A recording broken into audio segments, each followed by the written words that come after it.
Bienvenue à tous dans la deuxième partie de notre série vidéo consacrée au livre fascinant de Robert Greene, Les 48 lois du pouvoir. Sur notre chaîne YouTube des livres qui changent des vies. Nous sommes ravis de vous présenter ces lois intemporelles qui peuvent transformer votre vie en vous donnant les clés pour accéder au pouvoir et à l'influence. Dans la première partie, nous avons exploré les 6 premières lois qui nous ont enseigné l'importance de maîtriser notre image, de cultiver une aura mystérieuse, de jouer sur les émotions, de respecter nos supérieurs, de ne pas défier la loi et d'être authentique. Ces enseignements sont déjà en train de changer notre façon de voir le monde et d'interagir avec les autres. Maintenant, dans cette deuxième partie, nous allons plonger dans les lois numéros 7 à 13, qui nous révéleront de nouvelles stratégies pour prendre le contrôle de notre destinée. Ces lois nous apprendront comment utiliser la ruse et la manipulation de manière éthique, comment créer une réputation solide et comment gérer les conflits avec diplomatie. Préparez-vous à être captivé par les histoires intrigantes et les exemples concrets qui illustrent ces lois du pouvoir. Elles sont le fruit d'une recherche approfondie et de l'étude de grandes figures historiques qui ont influencé le monde par leur charisme et leur habileté à manœuvrer dans les jeux de pouvoir. Nous vous encourageons à prendre des notes, à réfléchir à la manière dont vous pouvez appliquer ces lois dans votre propre vie et à partager vos réflexions dans la section des commentaires. Rappelez-vous que la connaissance est le premier pas vers le pouvoir, et en comprenant ces lois, vous serez mieux armé pour façonner votre destinée. Alors, sans plus attendre, plongeons-nous dans la deuxième partie de cette série passionnante sur les 48 lois du pouvoir de Robert Greene. Préparez-vous à être inspiré, à être stimulé et à découvrir les secrets pour conquérir le pouvoir et l'influence dans tous les aspects de votre vie. Loi numéro 7. Laissez le travail aux autres, mais recueillez en les lauriers. Utilisez la sagesse, le savoir et le travail des autres pour faire avancer votre propre cause. Non seulement cette aide vous fera gagner une énergie et un temps précieux, mais elle vous conférera une aura quasi divine d'efficacité et de diligence. À la fin, vos collaborateurs seront oubliés et on ne se souviendra que de vous. Ne faites jamais ce que les autres peuvent faire à votre place. L'idée principale de la loi numéro 7 des 48 lois du pouvoir de Robert Greene est d'utiliser l'aide des autres pour atteindre le succès. Cette loi nous rappelle qu'en déléguant les tâches et en faisant confiance aux compétences des autres, nous pouvons accomplir bien plus que ce que nous pourrions faire seuls. En utilisant les talents et les connaissances des autres de manière stratégique, nous pouvons économiser de l'énergie et du temps, tout en créant une image d'efficacité et de diligence. En utilisant l'aide des autres de manière intelligente, nous pouvons nous démarquer en tant que leader ou visionnaire derrière le succès. La loi numéro 7 des 48 lois du pouvoir de Robert Greene est une leçon précieuse sur l'utilisation de l'aide des autres pour faire avancer votre cause et atteindre le succès. Cette loi nous enseigne qu'il est essentiel de savoir déléguer les tâches et de profiter de la sagesse, du savoir et du travail des autres. En laissant les autres faire le travail à votre place, vous économisez une précieuse énergie et un temps précieux. Cela vous permet de vous concentrer sur les aspects les plus importants de votre objectif, tout en créant une aura d'efficacité et de diligence. En utilisant les compétences et les talents des autres, vous pouvez accomplir bien plus que ce que vous pourriez faire seul. L'art de la délégation consiste à identifier les personnes compétentes et à leur donner les ressources nécessaires pour réussir. En agissant ainsi, vous pouvez vous démarquer et être reconnu comme le leader ou le visionnaire derrière le succès. Les autres seront oubliés, tandis que vous serez celui qui récoltera les lauriers. Il est important de comprendre que cela ne signifie pas que vous devez être paresseux ou éviter tout travail. Au contraire, cela signifie que vous devez être stratégique dans la façon dont vous utilisez votre temps et vos ressources. Ne faites jamais ce que les autres peuvent faire à votre place, car cela dilue votre pouvoir et votre influence. En mettant en pratique cette loi, vous serez en mesure de maximiser votre efficacité, de gagner en reconnaissance et de vous positionner en tant que personne incontournable dans votre domaine. Alors souvenez-vous, laissez le travail aux autres, mais recueillez en les lauriers. Qu'est-ce que la loi numéro 7 des 48 lois du pouvoir enseigne sur l'utilisation de l'aide des autres pour atteindre le succès? La loi numéro 7 des 48 lois du pouvoir de Robert Greene enseigne qu'il est essentiel d'utiliser l'aide des autres pour atteindre le succès. Cette loi nous rappelle qu'en utilisant la sagesse, le savoir et le travail des autres, nous pouvons non seulement économiser de l'énergie et du temps précieux, mais aussi créer une image d'efficacité et de diligence. L'idée principale de cette loi est de savoir déléguer les tâches et de faire confiance aux compétences des autres pour accomplir ce qui doit être fait. En utilisant les talents et les compétences des autres, nous pouvons accomplir bien plus que ce que nous pourrions faire seuls. Cela nous permet de nous concentrer sur les aspects les plus importants de notre objectif et de maximiser notre efficacité. Lorsque nous utilisons l'aide des autres de manière stratégique, nous pouvons nous démarquer en tant que leader ou visionnaire derrière le succès. Les autres seront oubliés, tandis que nous recueillerons les lauriers. Il est important de noter que cela ne signifie pas que nous devons éviter tout travail ou être paresseux.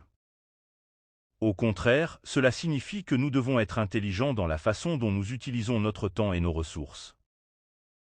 En appliquant cette loi, nous pouvons gagner en reconnaissance, en pouvoir et en influence. Cela nous permet de nous positionner en tant que personnes incontournables dans notre domaine. En utilisant l'aide des autres de manière stratégique, nous pouvons atteindre le succès de manière plus efficace et durable. La loi numéro 7 des 48 lois du pouvoir nous enseigne l'importance d'utiliser l'aide des autres pour atteindre le succès. En déléguant les tâches et en faisant confiance aux compétences des autres, nous pouvons économiser de l'énergie et du temps, tout en créant une image d'efficacité et de diligence. Cela nous permet de nous démarquer et de recueillir les lauriers du succès. Comment l'utilisation intelligente de l'aide des autres peut-elle nous permettre de nous démarquer en tant que leader ou visionnaire? L'utilisation intelligente de l'aide des autres peut nous permettre de nous démarquer en tant que leader ou visionnaire de plusieurs façons. Voici quelques points clés. Point numéro 1. Maximiser notre efficacité. En déléguant les tâches à des individus compétents, nous pouvons nous concentrer sur les aspects les plus importants de notre objectif. Cela nous permet d'utiliser notre temps et notre énergie de manière plus efficace, ce qui se traduit par des résultats plus rapides et de meilleure qualité. Point numéro 2. Créer une image de compétence et de diligence. En utilisant l'aide des autres, nous pouvons montrer notre capacité à rassembler et à diriger une équipe talentueuse. Cela crée une image de compétence et de diligence, renforçant ainsi notre crédibilité en tant que leader ou visionnaire. Point numéro 3. Bénéficier des talents et des compétences des autres. Chacun a ses propres forces et compétences. En utilisant l'aide des autres, nous pouvons exploiter et bénéficier de ces talents complémentaires. Cela nous permet d'élargir nos perspectives, d'obtenir de nouvelles idées et de prendre des décisions plus éclairées. Point numéro 4. Gagner en reconnaissance, pouvoir et influence. En utilisant l'aide des autres de manière stratégique, nous pouvons être perçus comme une personne incontournable dans notre domaine.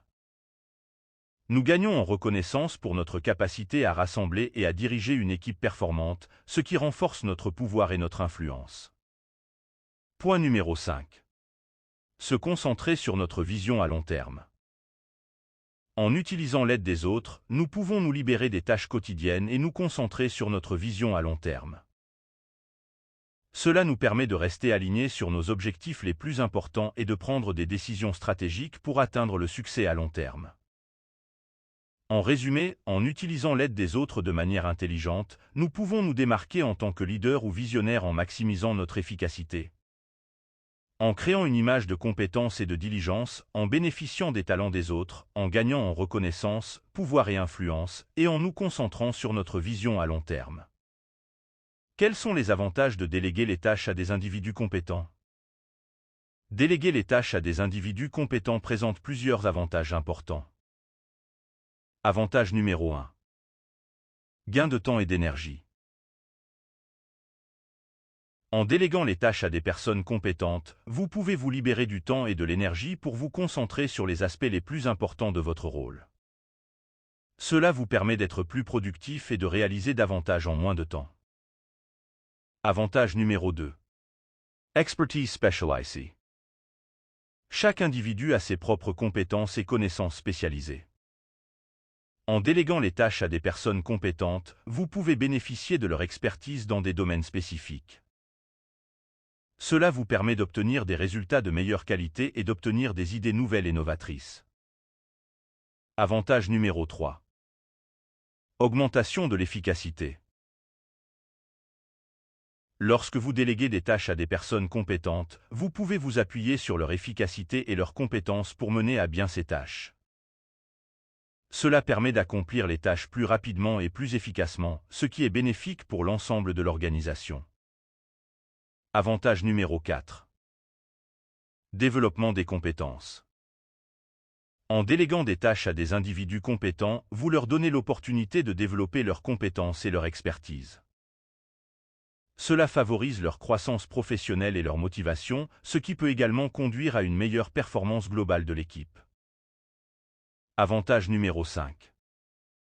Renforcement de l'esprit d'équipe. Lorsque vous déléguez des tâches à des individus compétents, vous montrez votre confiance envers eux et leur capacité à accomplir ces tâches avec succès. Cela renforce l'esprit d'équipe et favorise la collaboration, ce qui est essentiel pour le succès d'une organisation. Avantage numéro 6. Gestion du temps et des priorités. Déléguer les tâches à des individus compétents permet de mieux gérer le temps et les priorités. Vous pouvez vous concentrer sur les tâches les plus importantes et déléguer les tâches moins prioritaires à d'autres membres de l'équipe. Cela permet d'optimiser l'utilisation du temps et de s'assurer que toutes les tâches sont accomplies de manière efficace. En résumé, déléguer les tâches à des individus compétents permet de gagner du temps et de l'énergie, de bénéficier de leur expertise spécialisée, d'augmenter l'efficacité, de favoriser le développement des compétences, de renforcer l'esprit d'équipe et de mieux gérer le temps et les priorités.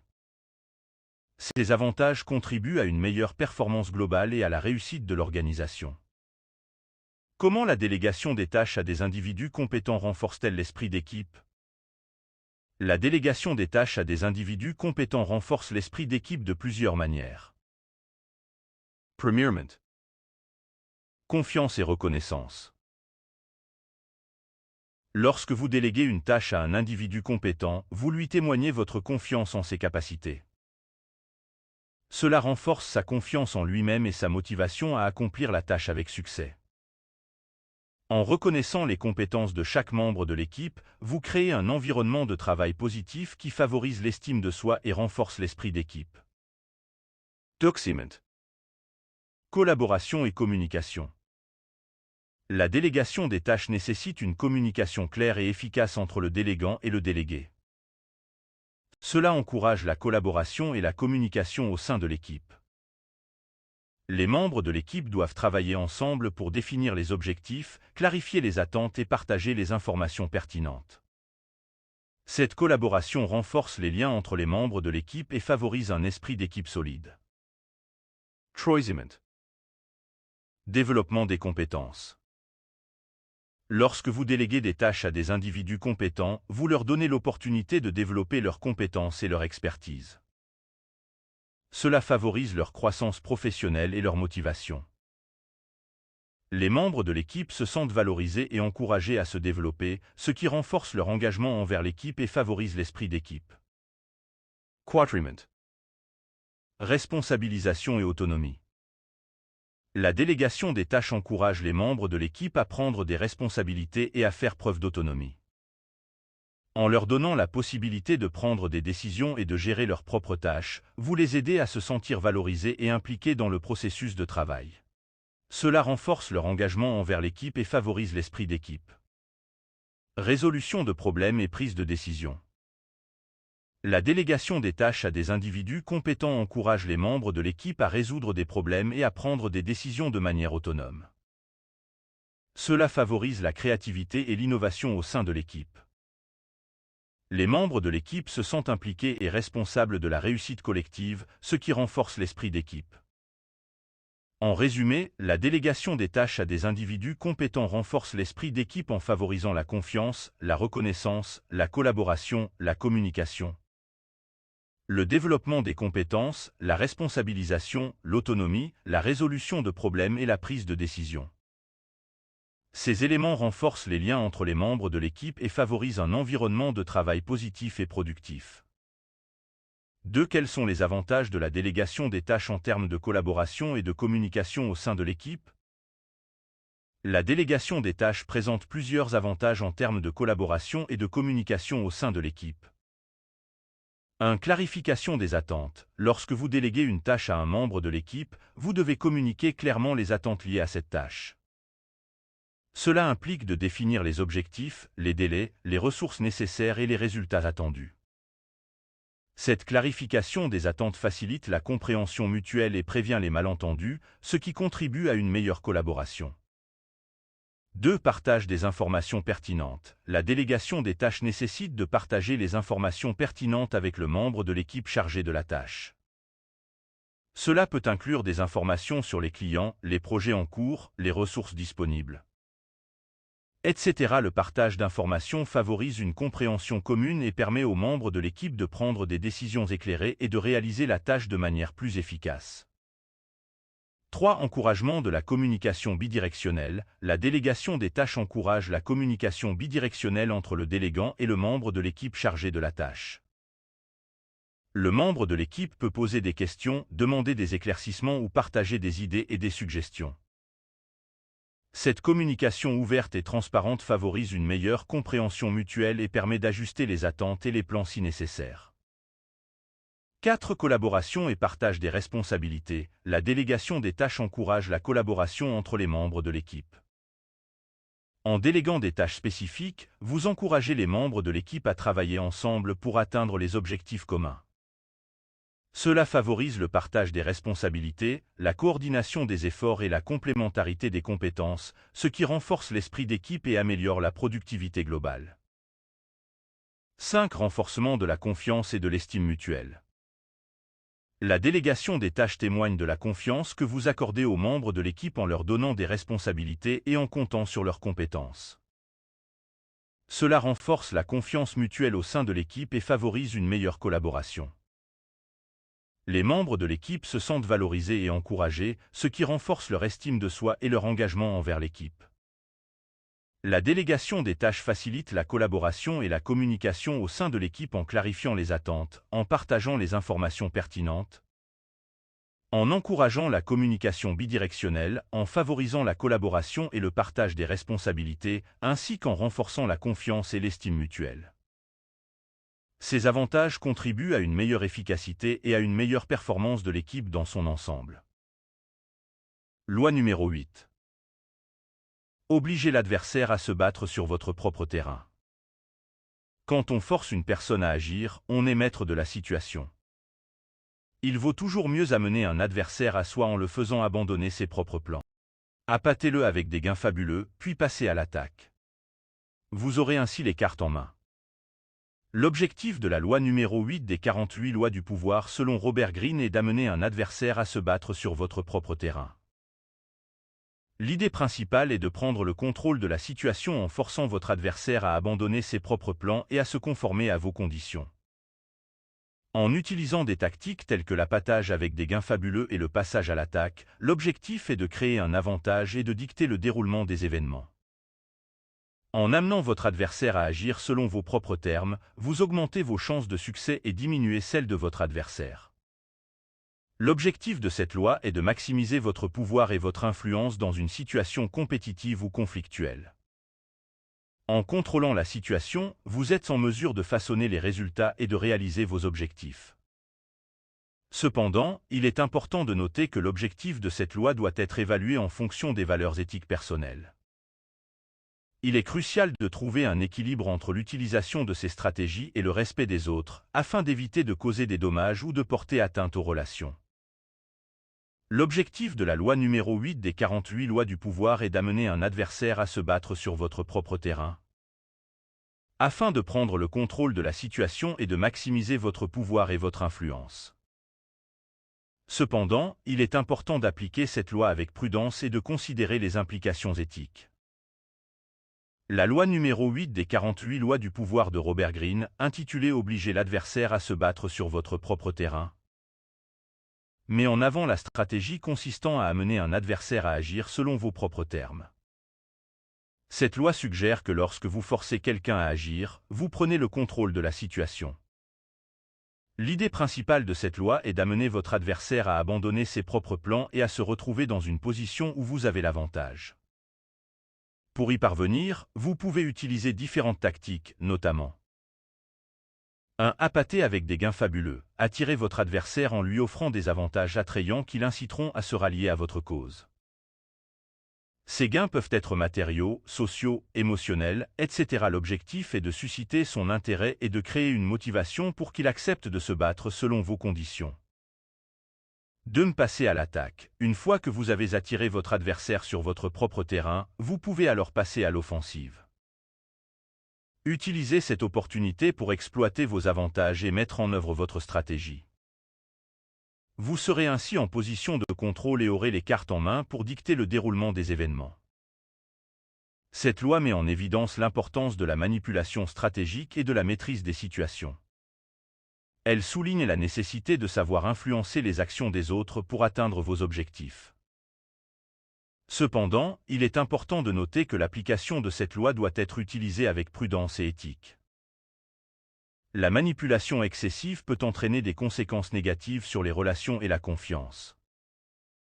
Il est donc essentiel de trouver un équilibre entre l'utilisation de ces stratégies et le respect des autres. La loi numéro 8 des 48 lois du pouvoir de Robert Greene souligne l'importance d'amener un adversaire à agir selon vos propres termes. En utilisant des tactiques telles que l'appâtage avec des gains fabuleux et le passage à l'attaque, vous pouvez prendre le contrôle de la situation et avoir une position de pouvoir. Toutefois, il est essentiel de considérer les implications éthiques et de maintenir des relations saines avec les autres. Permettez-moi de vous fournir plus d'informations sur la loi numéro 8 des 48 lois du pouvoir de Robert Greene. La loi numéro 8, obliger l'adversaire à se battre sur votre propre terrain, met en avant la notion de contrôle et de domination dans une situation de confrontation ou de compétition. L'idée fondamentale est de créer un avantage en amenant votre adversaire à abandonner ses propres plans et à se battre selon vos propres termes. L'un des aspects clés de cette loi est d'appâter votre adversaire avec des gains fabuleux. Cela implique de lui offrir quelque chose qui lui semble extrêmement attrayant et difficile à résister. Les gains peuvent prendre différentes formes, qu'il s'agisse d'une récompense matérielle, d'un statut social, d'un avantage stratégique ou même d'une gratification émotionnelle. L'objectif est de susciter chez votre adversaire un fort désir d'obtenir ces gains, ce qui le conduira à accepter de se battre selon vos conditions. Une fois que votre adversaire est attiré sur votre propre terrain, vous pouvez alors passer à l'offensive et utiliser cette position de force pour mettre en œuvre votre stratégie. Vous aurez ainsi les cartes en main et pourrez dicter le déroulement des événements. En ayant le contrôle de la situation, vous augmentez vos chances de réussite et diminuez celles de votre adversaire. Cependant, il est important de noter que l'application de cette loi nécessite une compréhension fine de la psychologie humaine et des dynamiques de pouvoir. Il est essentiel de ne pas être trop évident dans votre manipulation et d'éviter de créer un sentiment de ressentiment ou de trahison chez votre adversaire. La subtilité et la maîtrise de soi sont des qualités importantes à développer lorsque vous utilisez cette loi. Il est également important de souligner que l'utilisation de cette loi doit être évaluée en fonction de la situation et des valeurs éthiques personnelles. L'objectif n'est pas de nuire délibérément à autrui, mais plutôt de maximiser vos chances de succès dans une situation compétitive ou conflictuelle. La loi numéro 8 des 48 lois du pouvoir de Robert Greene met en avant la stratégie consistant à amener un adversaire à se battre sur votre propre terrain. En attirant votre adversaire avec des gains fabuleux et en prenant le contrôle de la situation, vous augmentez vos chances de succès. Cependant, il est important de faire preuve de subtilité et d'éthique dans l'application de cette loi. Comment l'utilisation de la surprise et l'effet de choc peut-elle vous donner un avantage lors d'un challenge? L'utilisation de la surprise et de l'effet de choc peut vous donner un avantage lors d'un challenge de plusieurs façons. 1. Déséquilibrer votre adversaire. Lorsque vous surprenez votre adversaire avec une attaque inattendue ou une tactique nouvelle, vous le déséquilibrez. Il aura moins de temps pour réagir et s'adapter à la situation, ce qui peut le mettre sur la défensive et le rendre vulnérable. Cela vous donne un avantage en prenant le contrôle de la situation et en dictant le rythme du challenge. 2. Déstabiliser émotionnellement votre adversaire. l'effet de surprise peut également provoquer une réaction émotionnelle chez votre adversaire, telle que la confusion, la frustration ou la peur. Ces émotions peuvent interférer avec sa capacité à penser clairement et à prendre des décisions rationnelles. En exploitant cette instabilité émotionnelle, vous pouvez manipuler la situation à votre avantage. 3. Créer une rupture dans la stratégie de votre adversaire.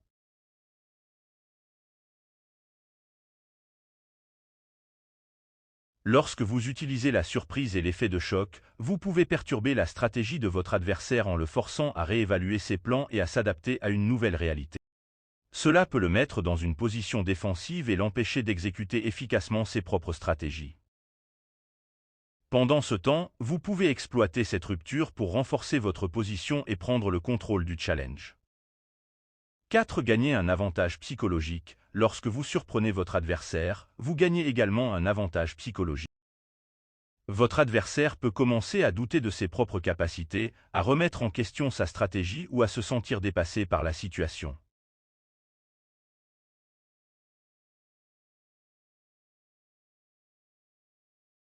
Cela peut affaiblir sa confiance en lui et renforcer votre position de leader.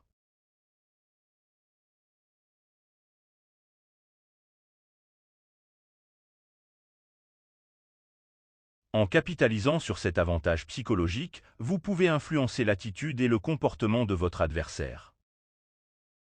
Il est important de noter que l'utilisation de la surprise et de l'effet de choc doit être utilisée avec tact et stratégie. Il est essentiel de comprendre la situation et les réactions possibles de votre adversaire. De plus, il est important de respecter les limites éthiques et de ne pas abuser de cette tactique au détriment des autres ou de la relation en jeu. Comment l'utilisation de la surprise et l'effet de choc peut-elle vous donner un avantage lors d'un challenge selon Robert Greene? Selon Robert Greene, auteur du livre The 48 Laws of Power. L'utilisation de la surprise et de l'effet de choc peut vous donner un avantage lors d'un challenge en vous permettant de prendre le contrôle de la situation et de manipuler les perceptions des autres. Voici comment cela peut se produire. 1. Créer un effet de surprise. Greene explique que l'utilisation de la surprise peut déstabiliser vos adversaires et les empêcher de réagir efficacement. En lançant une attaque inattendue ou en utilisant une tactique nouvelle, vous pouvez prendre votre adversaire au dépourvu, ce qui lui laisse peu de temps pour se préparer ou se défendre. Cette surprise peut vous donner un avantage en vous permettant de prendre le contrôle de la situation.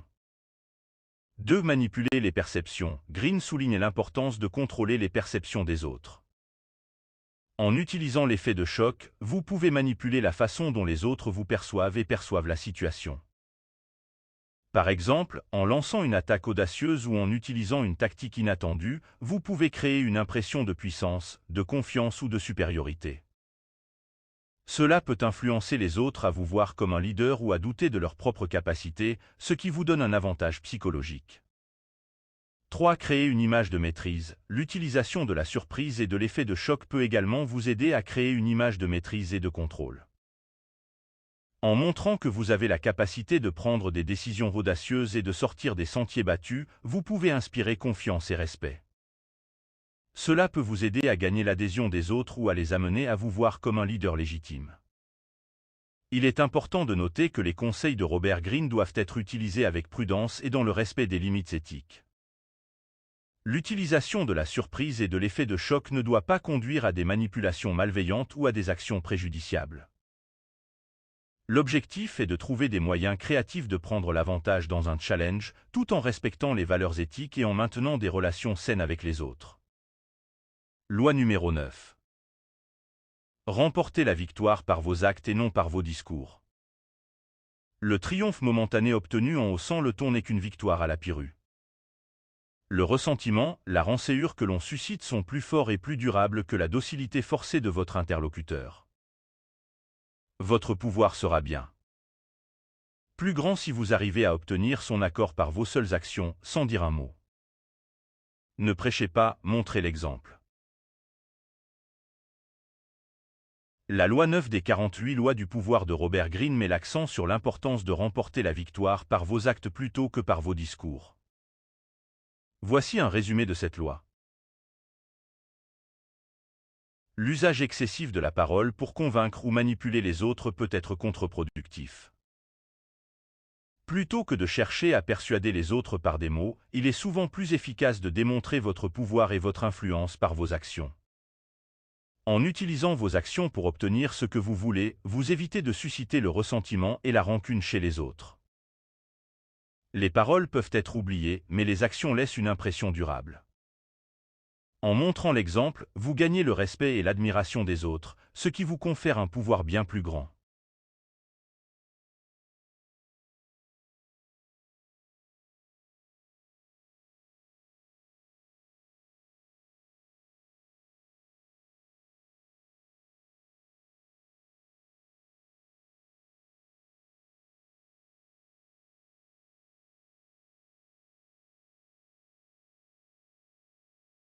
La clé de cette loi est d'agir de manière cohérente avec vos objectifs et vos valeurs.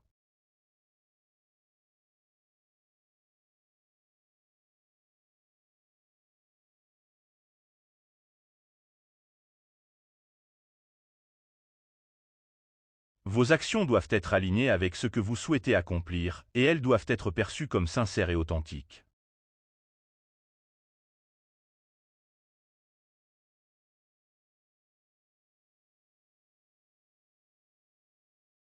En agissant de manière responsable et en montrant l'exemple, vous pouvez influencer les autres de manière positive et gagner leur soutien sans avoir à recourir à des discours vides. Il est important de noter que cette loi ne suggère pas de rester silencieux en toutes circonstances. Il s'agit plutôt de donner la priorité à l'action par rapport aux mots, en utilisant les mots de manière stratégique et en étant conscient des conséquences potentielles. Quelle est l'importance de la cohérence entre les paroles et les actions selon la loi 9 des 48 lois du pouvoir de Robert Greene? Selon la loi 9 des 48 lois du pouvoir de Robert Greene, l'importance de la cohérence entre les paroles et les actions réside dans la construction de la confiance et du respect des autres. Voici pourquoi cette cohérence est essentielle. 1. Crédibilité. Lorsque vos paroles et vos actions sont en accord, vous gagnez en crédibilité. Les autres vous perçoivent comme quelqu'un de fiable et digne de confiance.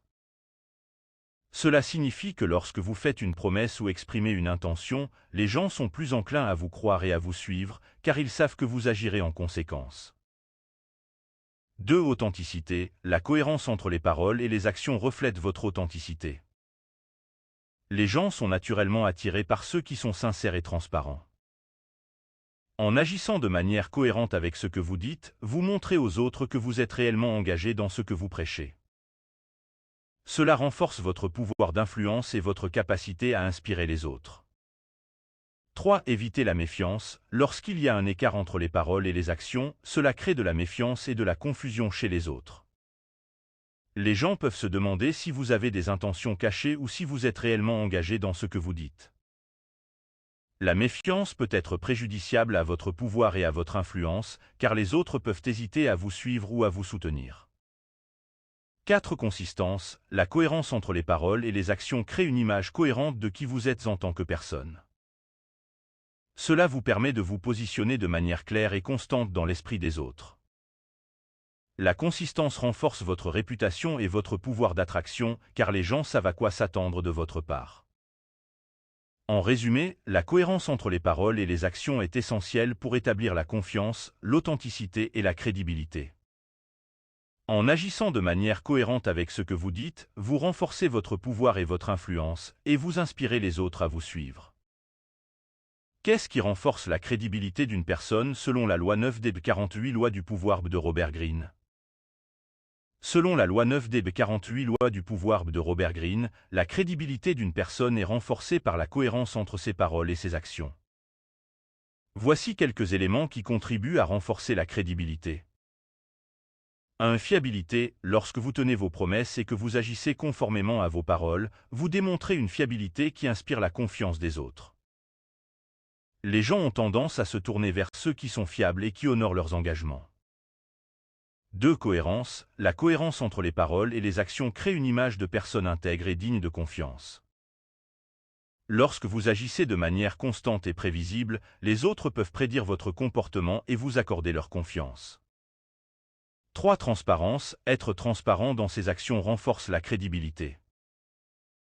Lorsque vous êtes ouvert et honnête dans vos relations avec les autres, vous établissez une base solide de confiance et de crédibilité. 4. Responsabilité. Prendre la responsabilité de ses actes et assumer les conséquences de ses paroles renforce la crédibilité. Les personnes crédibles sont prêtes à assumer la responsabilité de leurs erreurs et à rectifier le tir si nécessaire.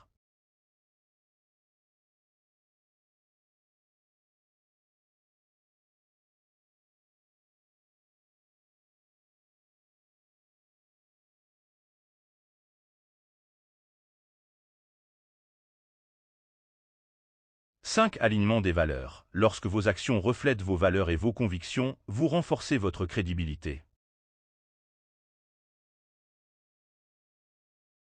Les autres sont plus enclins à vous faire confiance si vous agissez en accord avec ce que vous prêchez.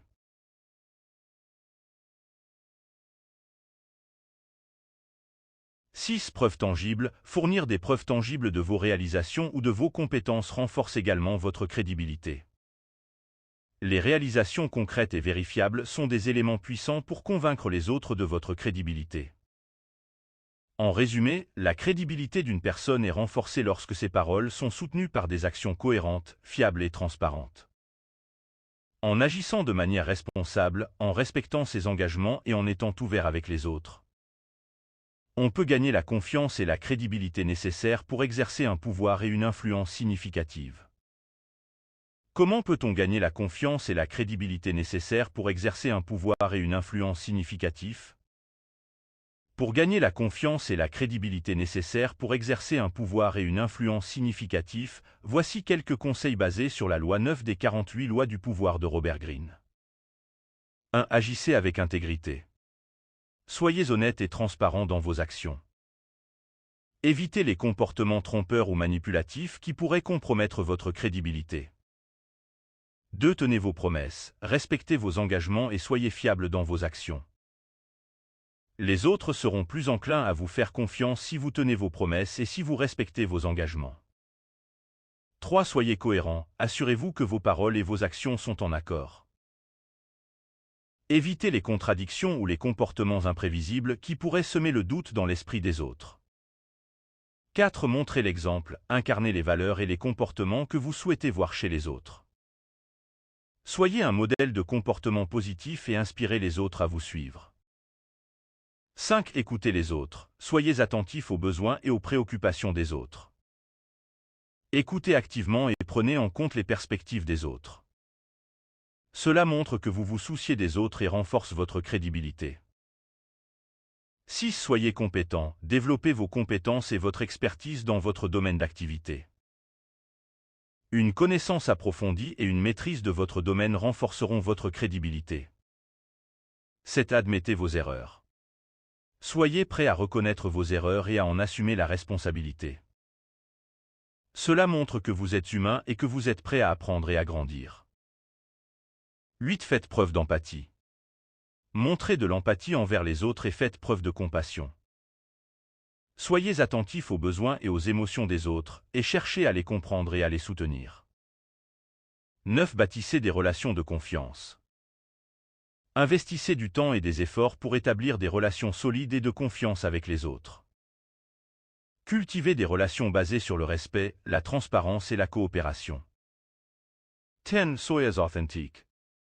Soyez vous-même et ne cherchez pas à jouer un rôle ou à être quelqu'un que vous n'êtes pas. Les autres peuvent détecter l'authenticité et sont plus enclins à vous faire confiance si vous êtes vrai et sincère. 11. Communique efficacement.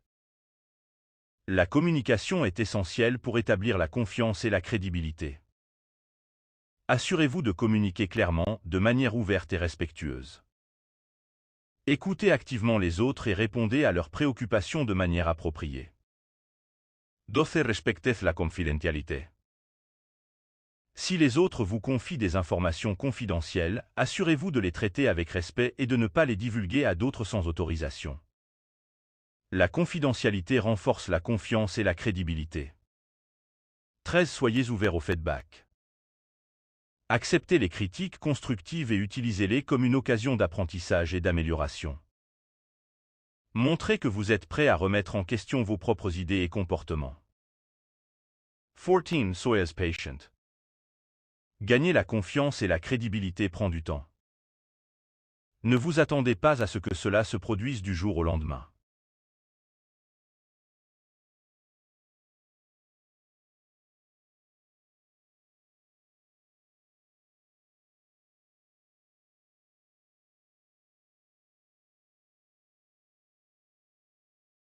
Soyez patient et persévérant dans vos actions cohérentes et fiables.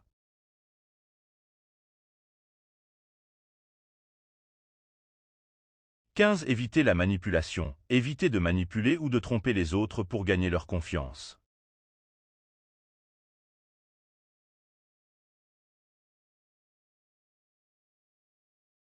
La manipulation à court terme peut sembler efficace, mais à long terme, cela nuit à votre crédibilité et à votre réputation.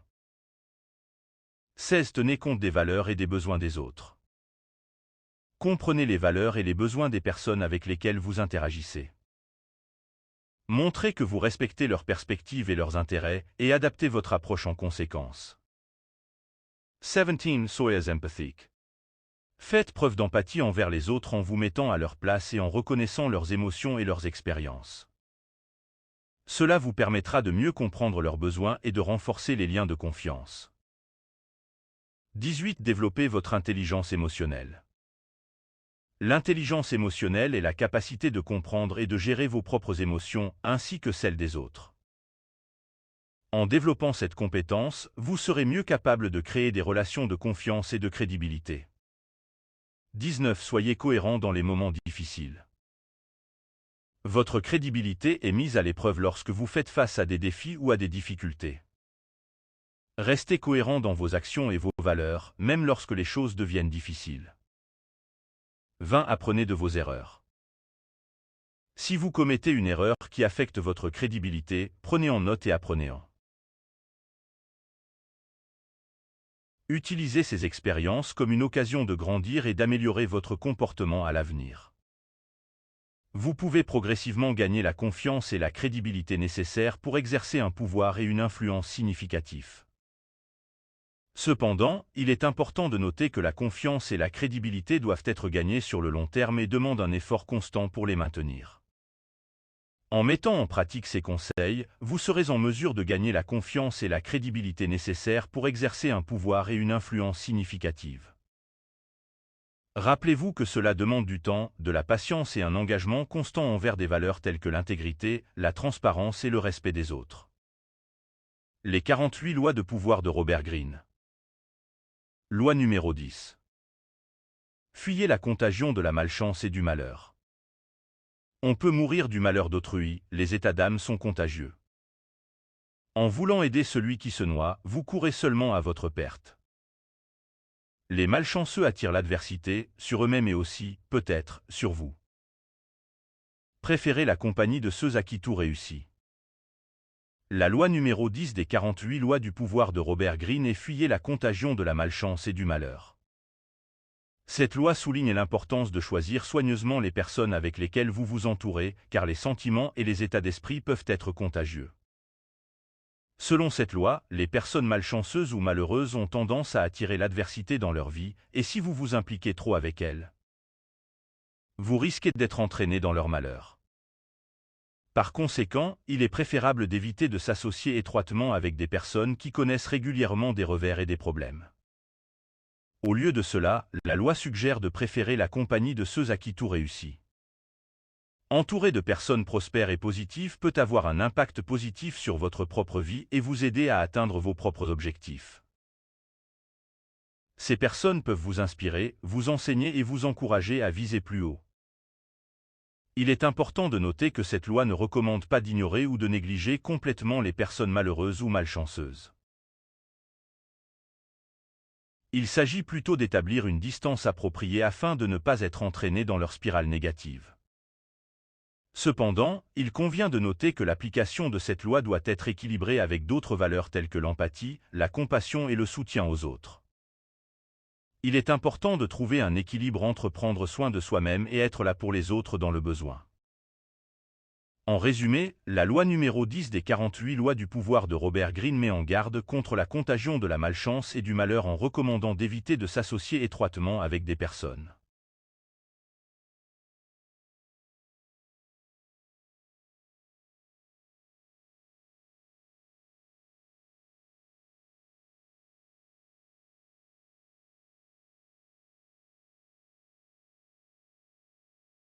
malheureuse ou malchanceuse, est de préférer la compagnie de ceux à qui tout réussit.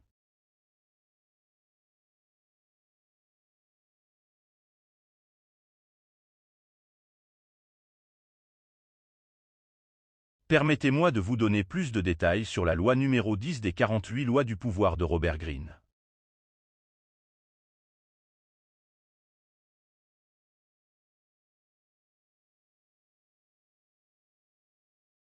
Selon Greene, les états d'âme sont contagieux. Lorsque vous vous entourez de personnes malheureuses ou malchanceuses, leur négativité et leur malheur peuvent vous affecter également. Leur pessimisme et leurs problèmes peuvent influencer votre propre état d'esprit et vous entraîner dans une spirale de malchance. En voulant aider quelqu'un qui se noie dans le malheur, vous courez le risque de vous noyer vous-même.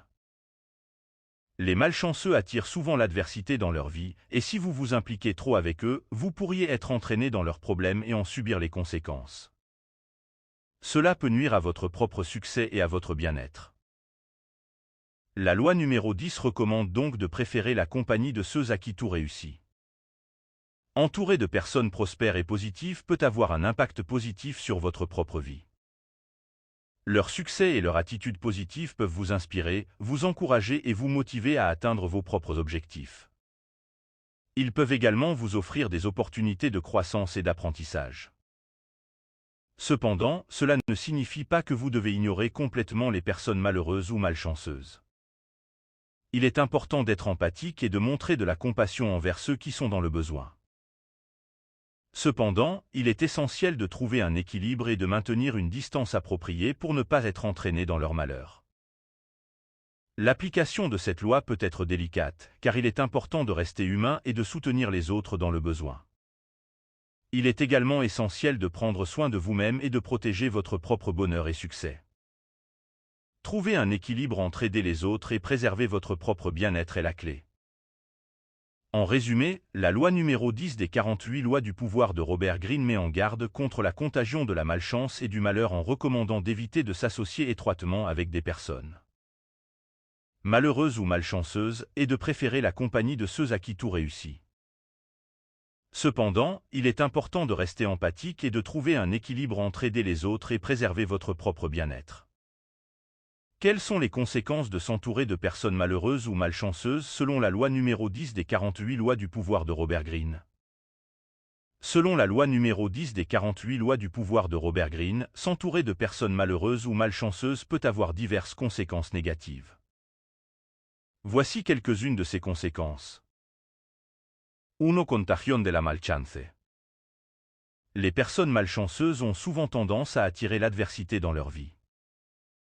Leurs problèmes, revers et échecs peuvent se propager et affecter votre propre vie. En vous entourant de personnes malchanceuses, vous courez le risque d'être entraîné dans leur spirale de malheur et de connaître vous-même des difficultés et des revers.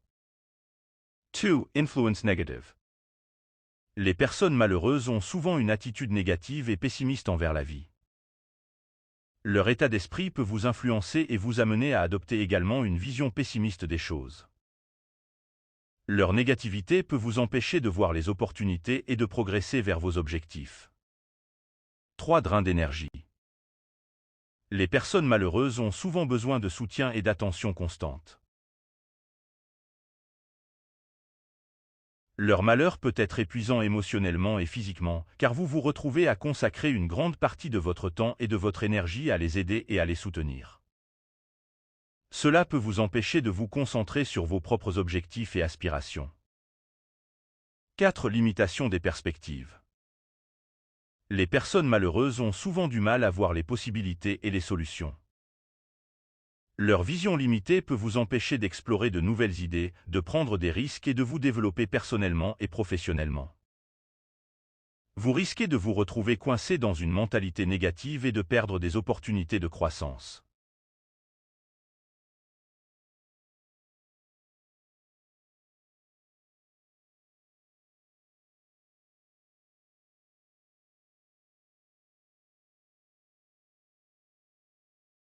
« 5. Impact sur votre réputation.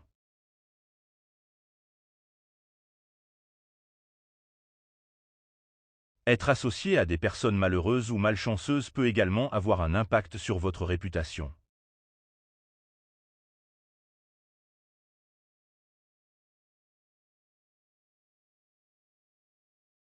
Les autres peuvent vous juger en fonction des personnes avec lesquelles vous vous entourez, et si vous êtes constamment associé à des personnes malheureuses, cela peut nuire à votre crédibilité et à votre image. Il est donc essentiel de prendre en compte ces conséquences et d'évaluer soigneusement les personnes avec lesquelles vous choisissez de vous entourer. La loi numéro 10 recommande de préférer la compagnie de ceux à qui tout réussit, car cela peut avoir un impact positif sur votre vie et vous aider à atteindre vos propres objectifs. Pourquoi est-il important de prendre en compte les conséquences de s'entourer de personnes malheureuses selon la loi numéro 10 des 48 lois du pouvoir de Robert Greene? Il est important de prendre en compte les conséquences de s'entourer de personnes malheureuses selon la loi numéro 10 des 48 lois du pouvoir de Robert Greene pour plusieurs raisons. 1. Influence sur votre état d'esprit. Les personnes avec lesquelles vous vous entourez ont une influence sur votre état d'esprit. Si vous vous entourez de personnes malheureuses, leur négativité et leur malheur peuvent vous affecter également. Leur pessimisme et leurs problèmes peuvent influencer votre propre état d'esprit et vous entraîner dans une spirale de malchance. Prendre conscience de cette influence peut vous aider à protéger votre propre bien-être mental et émotionnel. 2. Impact sur votre succès. Votre cercle social peut avoir un impact significatif sur votre succès. S'entourer de personnes prospères et positives peut vous inspirer, vous encourager et vous motiver à atteindre vos propres objectifs. Leur succès et leur attitude positive peuvent vous offrir des opportunités de croissance et d'apprentissage. D'un autre côté, s'entourer de personnes malheureuses ou malchanceuses peut vous empêcher de réaliser votre plein potentiel et vous retenir dans votre progression. 3. Protection de votre énergie et de votre temps. Les personnes malheureuses ont souvent besoin de soutien et d'attention constante. S'engager trop avec elles peut vous épuiser émotionnellement et physiquement, en vous privant de votre propre énergie et de votre temps. En prenant en compte les conséquences de s'entourer de personnes malheureuses, vous pouvez trouver un équilibre entre aider les autres et préserver votre propre bien-être. 4. Préservation de votre réputation.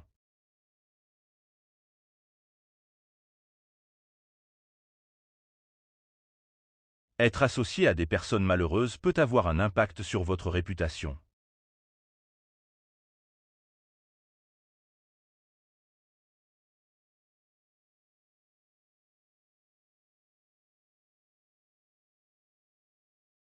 Les autres peuvent vous juger en fonction des personnes avec lesquelles vous vous entourez, et si vous êtes constamment associé à des personnes malheureuses, cela peut nuire à votre crédibilité et à votre image.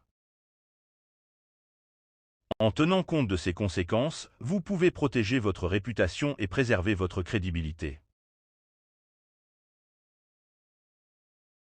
En résumé, il est important de prendre en compte les conséquences de s'entourer de personnes malheureuses selon la loi numéro 10 des 48 lois du pouvoir de Robert Greene afin de protéger votre bien-être mental et émotionnel, de favoriser votre succès, de préserver votre énergie et votre temps, et de préserver votre réputation.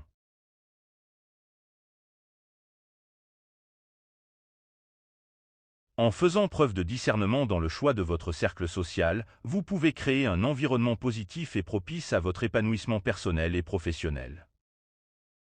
Pour aller plus loin, la loi numéro 10 des 48 lois du pouvoir de Robert Greene met en évidence l'importance de choisir soigneusement les personnes avec lesquelles vous vous entourez.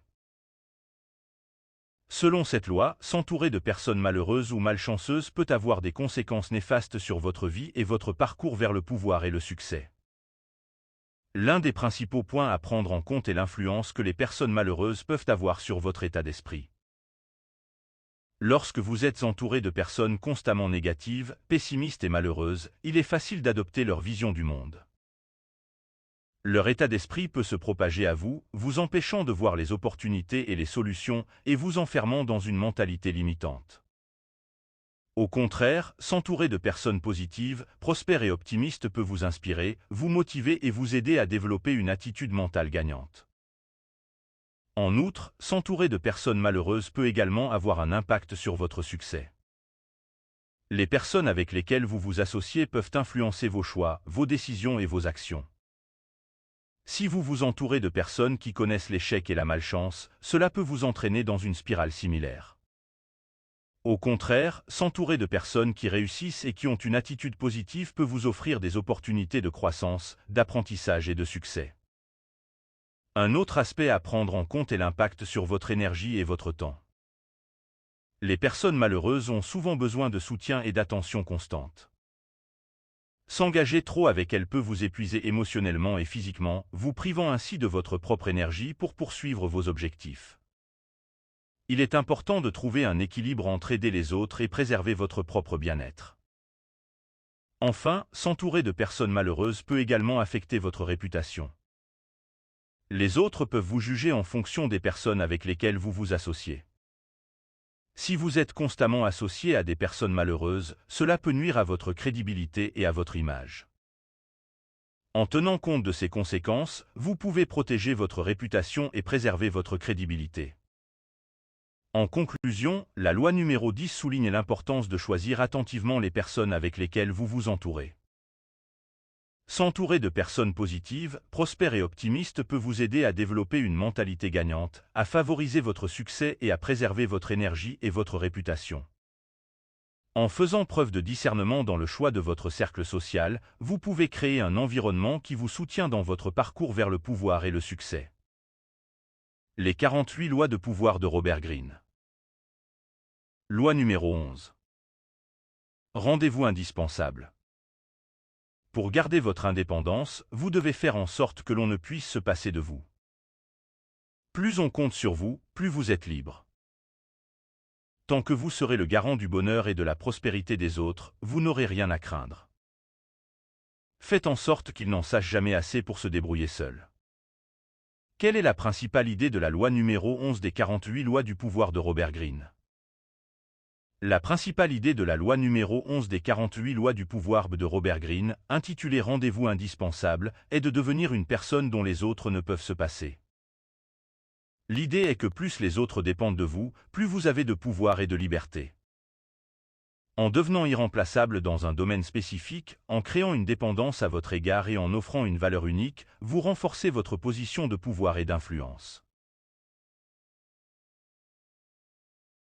La loi numéro 11 des 48 lois du pouvoir de Robert Greene, intitulée Rendez-vous indispensable, met en évidence l'importance de devenir une personne dont les autres ne peuvent se passer.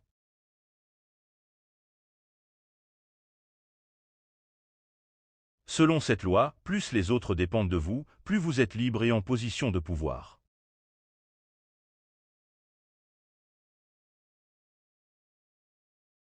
L'idée principale de cette loi est de devenir le garant du bonheur et de la prospérité des autres, de telle sorte qu'ils ne puissent pas se passer de vous. En faisant en sorte que les autres comptent sur vous pour résoudre leurs problèmes, atteindre leurs objectifs ou satisfaire leurs besoins, vous créez une dépendance à votre égard. Cette dépendance vous donne un avantage, car les autres seront moins enclins à vous défier ou à vous abandonner. Pour mettre en pratique cette loi, il est essentiel de cultiver des compétences uniques et précieuses qui vous distinguent des autres. Cela peut être une expertise spécifique, une connaissance approfondie d'un domaine, ou même des qualités personnelles telles que l'empathie, la générosité ou le sens de l'humour. En devenant irremplaçable dans un domaine spécifique, vous devenez essentiel aux autres, ce qui renforce votre pouvoir et votre influence. Il est également important de contrôler l'information et de ne pas révéler tout ce que vous savez. En gardant une partie de votre savoir pour vous, vous pouvez créer une dépendance chez les autres en faisant en sorte qu'ils aient besoin de vous pour obtenir cette information précieuse. Cependant, il est important de trouver un équilibre et de ne pas devenir trop avare ou égoïste avec votre savoir, car cela pourrait vous aliéner et diminuer votre pouvoir à long terme. La loi numéro 11 des 48 lois du pouvoir de Robert Greene souligne l'importance de devenir une personne dont les autres ne peuvent se passer. En créant une dépendance à votre égard et en devenant irremplaçable, vous renforcez votre pouvoir et votre influence. Cela implique de cultiver des compétences uniques, de contrôler l'information et de trouver un équilibre entre donner et retenir. Cette loi met l'accent sur l'importance de devenir une personne dont les autres ne peuvent se passer. L'idée principale est que plus les autres dépendent de vous, plus vous avez de pouvoir et de liberté. Lorsque vous êtes perçu comme une personne essentielle au bonheur et à la prospérité des autres, vous devenez indispensable et vous renforcez votre position de pouvoir. Pour mettre en pratique cette loi, il est essentiel de développer des compétences uniques qui vous distinguent des autres. En devenant expert dans un domaine spécifique, vous pouvez offrir une valeur ajoutée que personne d'autre ne peut fournir. Cela peut être une expertise technique, des connaissances approfondies dans un domaine particulier ou même des compétences interpersonnelles telles que la capacité à résoudre les conflits ou à motiver les autres. Une autre façon de devenir indispensable est de construire des relations solides et durables avec les autres. En étant une personne fiable, en respectant vos engagements et en apportant une contribution significative, vous créez une dépendance émotionnelle à votre égard. Les autres auront du mal à se passer de vous car vous leur apportez un soutien, une écoute et des conseils précieux. Contrôler l'information est également un aspect important de cette loi. En ayant accès à des informations précieuses et en les partageant de manière sélective, vous pouvez susciter une dépendance chez les autres qui auront besoin de vous pour obtenir ces informations. Cela peut se traduire par une position de pouvoir et d'influence, car vous devenez la source d'informations essentielles. Cependant, il est important de noter que l'application de cette loi doit être faite avec prudence et éthique. Il ne s'agit pas de manipuler ou de contrôler les autres de manière malveillante, mais plutôt de développer des compétences et des qualités qui bénéficient à la fois à vous-même et aux autres. Il est essentiel de trouver un équilibre entre donner et retenir, et de ne pas abuser de votre pouvoir ou de votre influence. En conclusion, la loi numéro 11 des 48 lois du pouvoir de Robert Greene met en évidence l'importance de devenir une personne dont les autres ne peuvent se passer.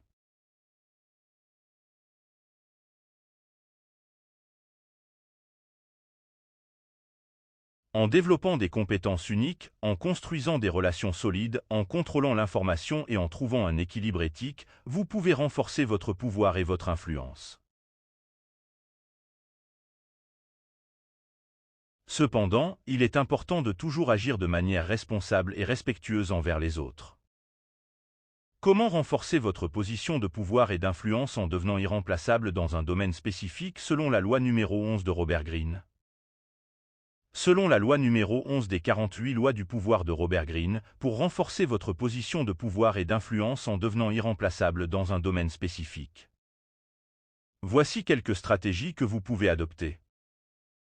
1. Développer des compétences uniques.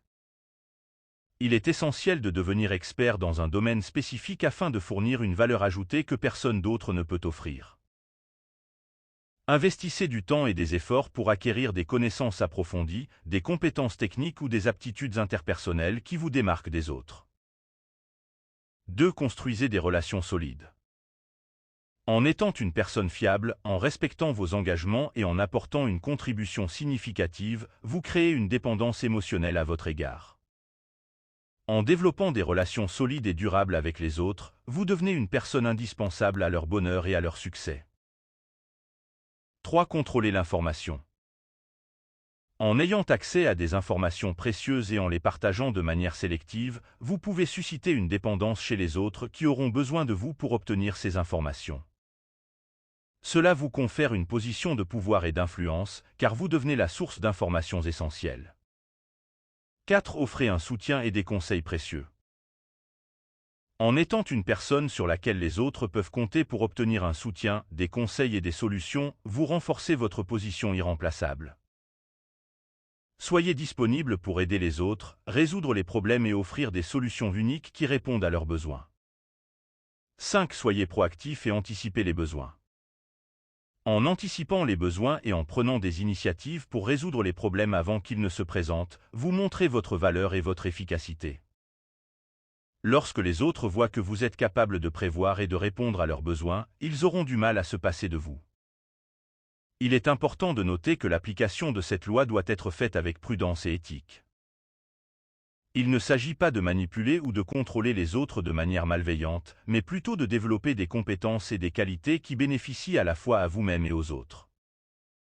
Trouvez un équilibre entre donner et retenir, et n'abusez pas de votre pouvoir ou de votre influence.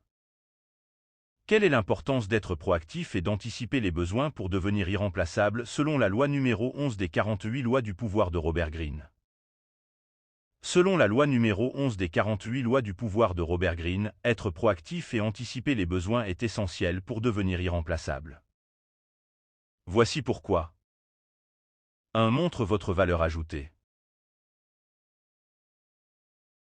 Lorsque vous êtes proactif et anticipez les besoins des autres, vous démontrez votre sens de l'initiative et votre capacité à résoudre les problèmes avant qu'ils ne se manifestent.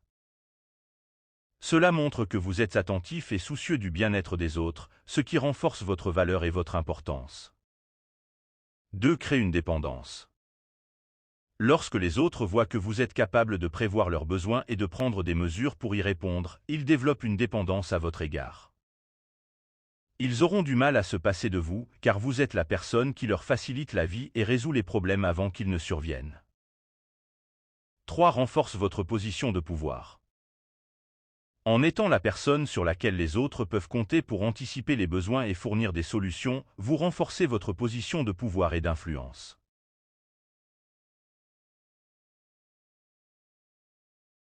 Les autres reconnaissent votre capacité à prendre des mesures proactives et vous voient comme une ressource précieuse qu'ils ne peuvent pas remplacer facilement.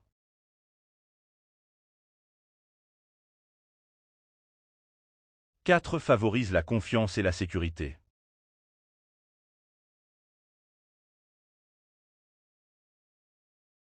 Lorsque vous anticipez les besoins des autres, vous créez un environnement de confiance et de sécurité. Les personnes autour de vous se sentiront rassurées de savoir qu'elles peuvent compter sur vous et qu'elles n'auront pas à se soucier de problèmes potentiels, car vous les avez déjà pris en charge.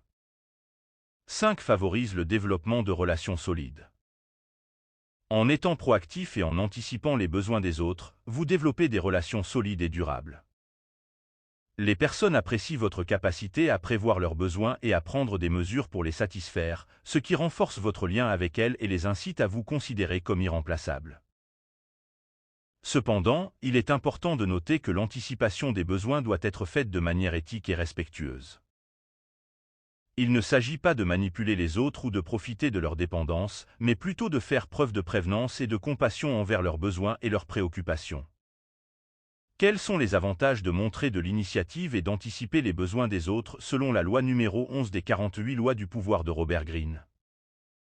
Selon la loi numéro 11 des 48 lois du pouvoir de Robert Greene, montrer de l'initiative et anticiper les besoins des autres présente plusieurs avantages. 1. Valorise votre expertise. Lorsque vous montrez de l'initiative et que vous anticipez les besoins des autres, vous démontrez votre expertise dans votre domaine. Vous êtes perçu comme quelqu'un qui comprend les besoins des autres et qui est capable de fournir des solutions adaptées. Cela renforce votre crédibilité et votre réputation professionnelle. 2. Renforcer votre position de leadership. En montrant de l'initiative et en anticipant les besoins des autres, vous vous positionnez comme un leader. Les personnes autour de vous reconnaissent votre capacité à prendre des décisions éclairées et à agir de manière proactive. Cela renforce votre autorité et votre influence, vous permettant de guider les autres et de les inspirer. 3. Favorise la confiance et les relations solides. Lorsque vous montrez de l'initiative et que vous anticipez les besoins des autres, vous créez un environnement de confiance. Les personnes autour de vous se sentiront rassurées de savoir qu'elles peuvent compter sur vous et que vous êtes attentif à leurs besoins. Cela favorise le développement de relations solides et durables, basées sur la confiance mutuelle. 4. Vous démarquer des autres. En montrant de l'initiative et en anticipant les besoins des autres, vous vous démarquez des autres. Beaucoup de gens attendent d'être sollicités ou dirigés, mais en prenant les devants, vous montrez votre détermination et votre engagement envers la réussite collective. Cela vous distingue et vous rend précieux aux yeux des autres. 5. Favorise votre développement professionnel. En montrant de l'initiative et en anticipant les besoins des autres, vous vous donnez l'opportunité de développer de nouvelles compétences et d'acquérir de l'expérience. Vous serez confronté à des défis et des situations uniques qui vous permettront de grandir professionnellement. Cela peut également ouvrir des portes pour de nouvelles opportunités de carrière et de développement. Il est important de noter que l'affichage de cette initiative doit être fait de manière éthique et respectueuse. Il ne s'agit pas de prendre le contrôle ou de manipuler les autres, mais plutôt de montrer votre dévouement à leur bien-être et à la réussite collective.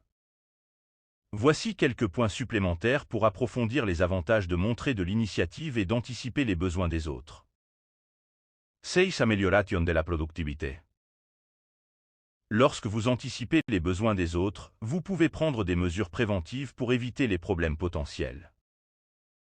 Cela permet de gagner du temps et d'optimiser les ressources, ce qui conduit à une amélioration de la productivité globale. En identifiant les obstacles potentiels à l'avance, vous pouvez les résoudre rapidement et efficacement.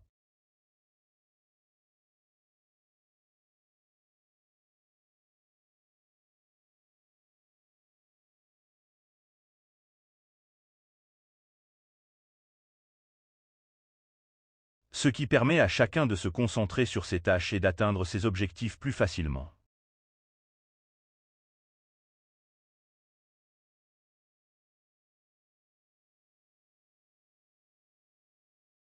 7. Renforcement de la collaboration. En montrant de l'initiative et en anticipant les besoins des autres, vous encouragez la collaboration et la coopération.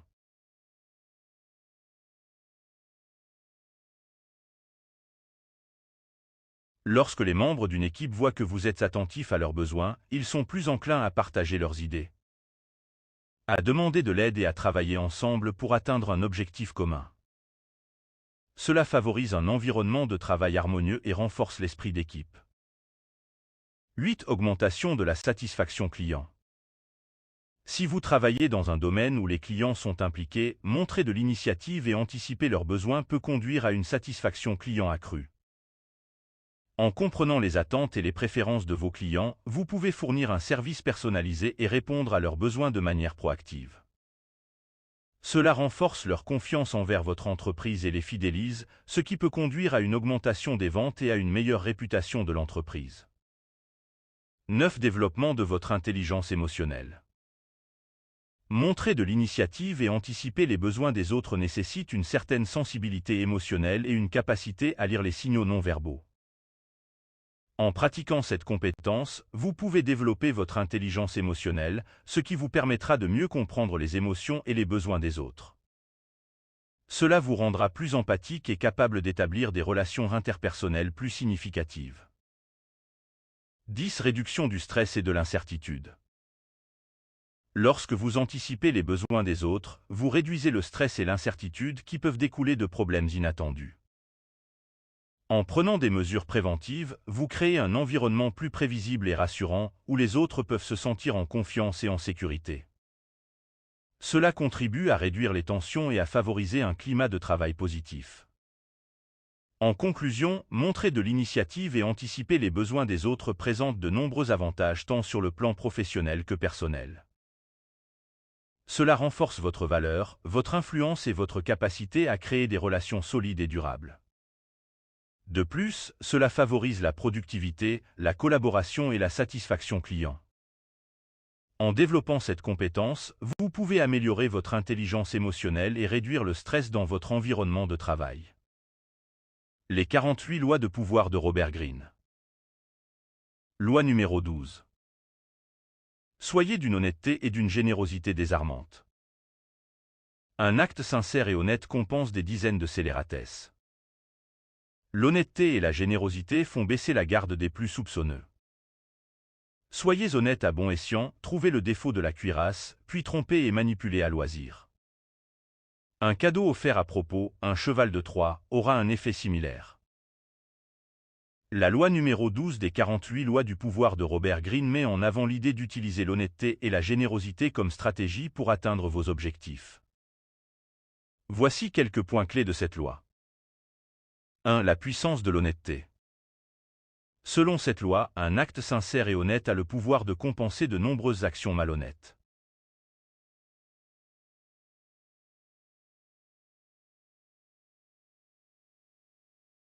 En étant honnête et sincère, vous pouvez gagner la confiance des autres, ce qui peut être un avantage précieux dans le jeu du pouvoir.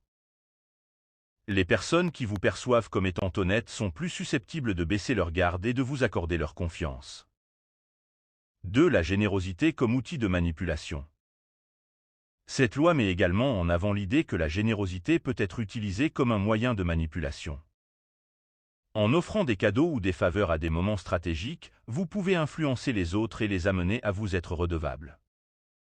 Cela crée une dynamique de pouvoir où vous avez un certain contrôle sur les actions et les décisions des autres. 3. Trouvez le défaut de la cuirasse. Une stratégie clé de cette loi consiste à être honnête à bon escient, en observant attentivement les faiblesses et les vulnérabilités des autres. En identifiant les points faibles des personnes avec lesquelles vous interagissez, vous pouvez adapter votre approche et utiliser l'honnêteté et la générosité pour obtenir un avantage. 4. Utilisez les cadeaux comme un cheval de Troie.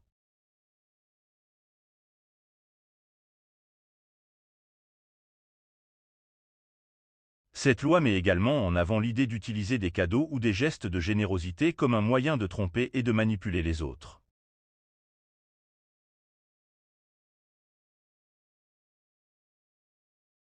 En offrant quelque chose de valeur à une personne, vous pouvez gagner sa confiance et son admiration, ce qui peut vous permettre d'exercer une influence plus grande sur ses actions et ses décisions. Il est important de noter que cette loi peut être controversée et certains peuvent la considérer comme manipulatrice ou éthiquement discutable. Il est essentiel de faire preuve de discernement et de considérer les conséquences de vos actions. L'honnêteté et la générosité doivent être utilisées avec prudence et dans le respect des valeurs morales et éthiques. Comment la générosité peut-elle être utilisée comme un outil de manipulation selon cette loi? Selon la loi numéro 12 des 48 lois du pouvoir de Robert Greene, la générosité peut être utilisée comme un outil de manipulation en créant un sentiment de redevabilité chez les autres. Voici quelques mécanismes par lesquels cela peut se produire. 1. Créer un sentiment de dette. En offrant des cadeaux, des faveurs ou en rendant des services à une personne, vous pouvez créer un sentiment de dette chez elle. Cette personne peut se sentir redevable envers vous et être plus encline à vous rendre des faveurs ou à vous accorder des avantages par la suite. En jouant sur ce sentiment de dette, vous pouvez exercer une certaine influence sur les actions et les décisions de cette personne. 2. Renforcer le lien émotionnel. La générosité peut également être utilisée pour renforcer le lien émotionnel avec les autres. En offrant des cadeaux ou en étant généreux, vous créez une connexion positive avec les personnes que vous voulez manipuler. Cette connexion émotionnelle peut les rendre plus enclines à vous faire confiance et à être influencés par vos suggestions ou vos demandes ultérieures. 3. Manipuler les attentes. En étant généreux à des moments stratégiques, vous pouvez manipuler les attentes des autres. Par exemple, en offrant régulièrement des cadeaux ou en étant généreux dans un contexte professionnel. Vous pouvez faire en sorte que les autres s'attendent à ce que vous continuiez à être généreux à l'avenir. Cela peut créer une dépendance ou une attente de votre part, ce qui vous donne un certain pouvoir de manipulation. 4. Créer une image positive. La générosité peut également être utilisée pour façonner votre image et votre réputation. En étant généreux envers les autres, vous pouvez vous présenter comme une personne bienveillante et altruiste. Cela peut vous donner une certaine autorité morale et rendre les autres plus enclins à vous suivre ou à accepter vos demandes. Il est important de noter que l'utilisation de la générosité comme un outil de manipulation peut être controversée et éthiquement discutable. Il est essentiel de faire preuve de discernement et de considérer les conséquences de vos actions. La manipulation des autres par le biais de la générosité peut nuire aux relations interpersonnelles et à la confiance. Il est donc important d'utiliser ce pouvoir avec responsabilité et dans le respect des valeurs morales et éthiques.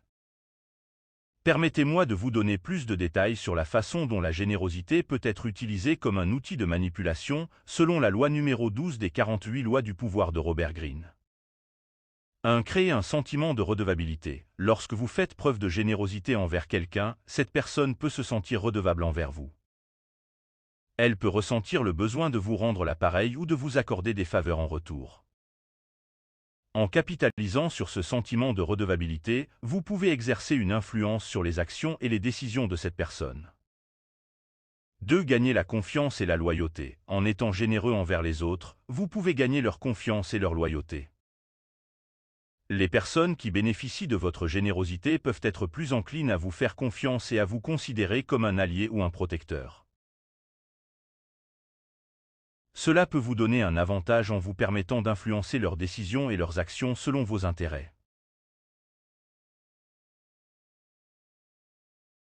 3. Créer une dépendance émotionnelle. La générosité peut également être utilisée pour créer une dépendance émotionnelle chez les autres.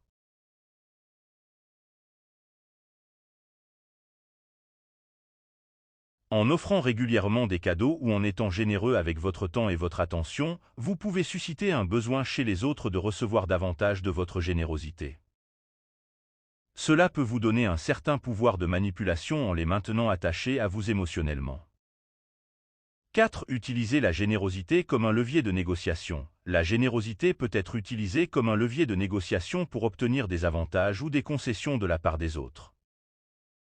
En offrant quelque chose de valeur à une personne, vous pouvez créer un déséquilibre dans la relation et inciter cette personne à vous donner ce que vous voulez en retour.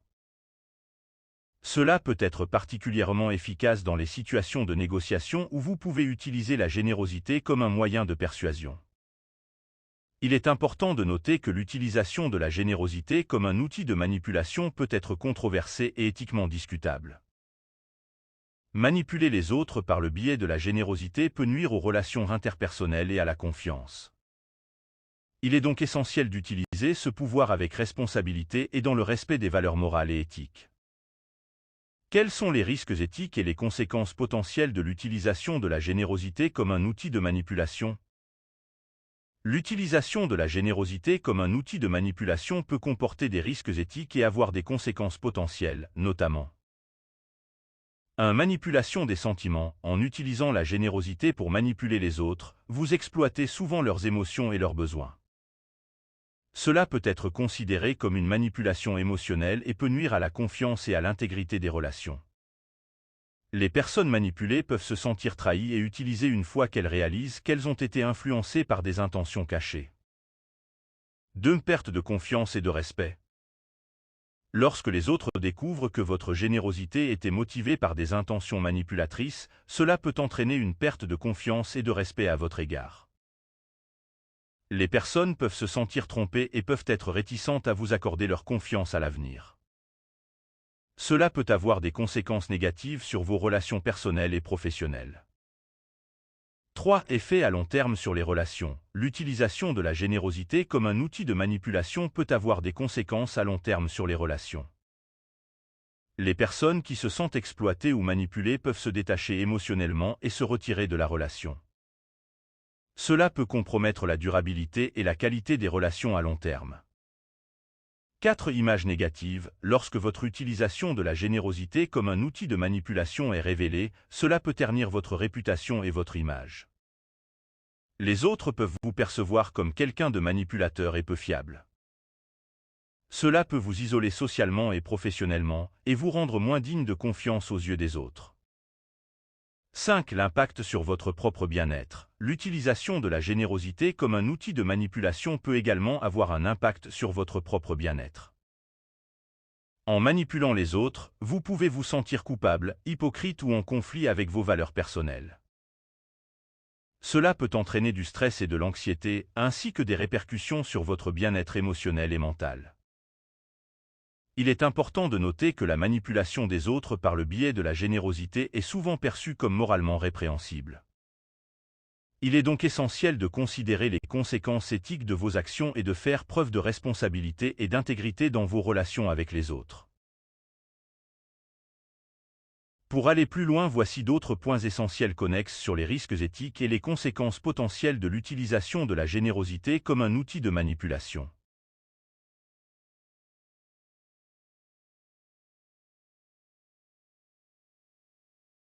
1. Manipulation des besoins et des vulnérabilités. Lorsque vous utilisez la générosité pour manipuler les autres, vous exploitez souvent leurs besoins, leurs vulnérabilités ou leurs difficultés.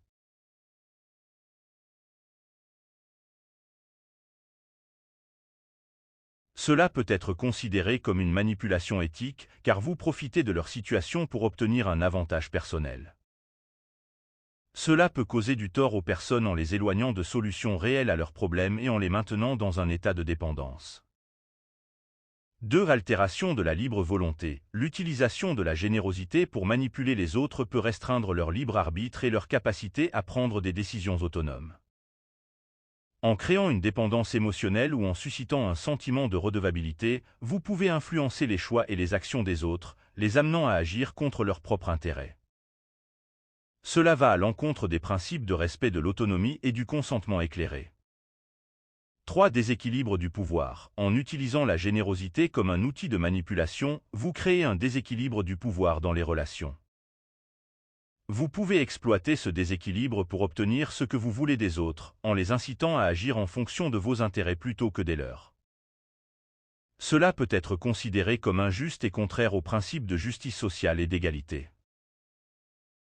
4. Effets néfastes sur les relations. L'utilisation de la générosité comme un outil de manipulation peut entraîner des effets néfastes sur les relations interpersonnelles. Lorsque les autres réalisent qu'ils ont été manipulés, cela peut générer de la méfiance, de la colère et de la rupture dans la relation. Les liens de confiance peuvent être rompus et il peut être difficile de rétablir une relation saine et équilibrée par la suite. 5. Conséquences sociales et sociétales. Lorsque l'utilisation de la générosité comme un outil de manipulation se généralise dans une société, cela peut avoir des conséquences négatives sur le tissu social. Cela peut contribuer à la méfiance généralisée, à la corruption et à l'injustice. Cela peut également renforcer les inégalités et les disparités sociales, car seules certaines personnes seront en mesure de manipuler les autres par le biais de la générosité. Il est essentiel de considérer ces risques éthiques et ces conséquences potentielles lors de l'utilisation de la générosité dans vos interactions avec les autres. Il est important de favoriser des relations basées sur l'intégrité, l'équité et le respect mutuel, et de s'abstenir de manipuler les autres pour obtenir un avantage personnel. Les 48 lois de pouvoir de Robert Greene. Loi numéro 13. Misez sur l'intérêt personnel, jamais sur la pitié ni la reconnaissance. Si vous avez besoin d'un allié, ne lui rappelez pas l'aide que vous lui avez apportée ni les services que vous lui avez rendus, vous le feriez fuir. Mieux vaut faire valoir dans votre demande d'alliance un élément qui lui sera profitable, insistez sur ce point. Plus il aura à y gagner, plus il fera preuve d'empressement. La loi numéro 13 des 48 lois du pouvoir de Robert Greene met en avant l'idée selon laquelle il est plus efficace de miser sur l'intérêt personnel plutôt que sur la pitié ou la reconnaissance lorsque l'on a besoin d'un allié. Cette loi souligne que si vous avez besoin de l'aide d'une personne, il est contre-productif de lui rappeler les faveurs que vous lui avez déjà rendues ou les services que vous lui avez apportés. En effet, cela risque de le faire fuir ou de le rendre réticent à vous aider davantage. Au lieu de cela, la loi suggère de mettre en avant un élément qui sera profitable à la personne que vous sollicitez. En mettant l'accent sur les avantages qu'elle peut tirer de l'alliance ou de l'aide qu'elle peut vous apporter, vous augmentez les chances qu'elle se montre enthousiaste et prête à vous aider. Cette approche repose sur le principe selon lequel les individus sont motivés par leur propre intérêt et cherchent généralement à maximiser les avantages qu'ils peuvent en retirer. En utilisant cette compréhension de la nature humaine, vous pouvez influencer les autres en mettant en avant ce qui les motive et ce qui leur est bénéfique.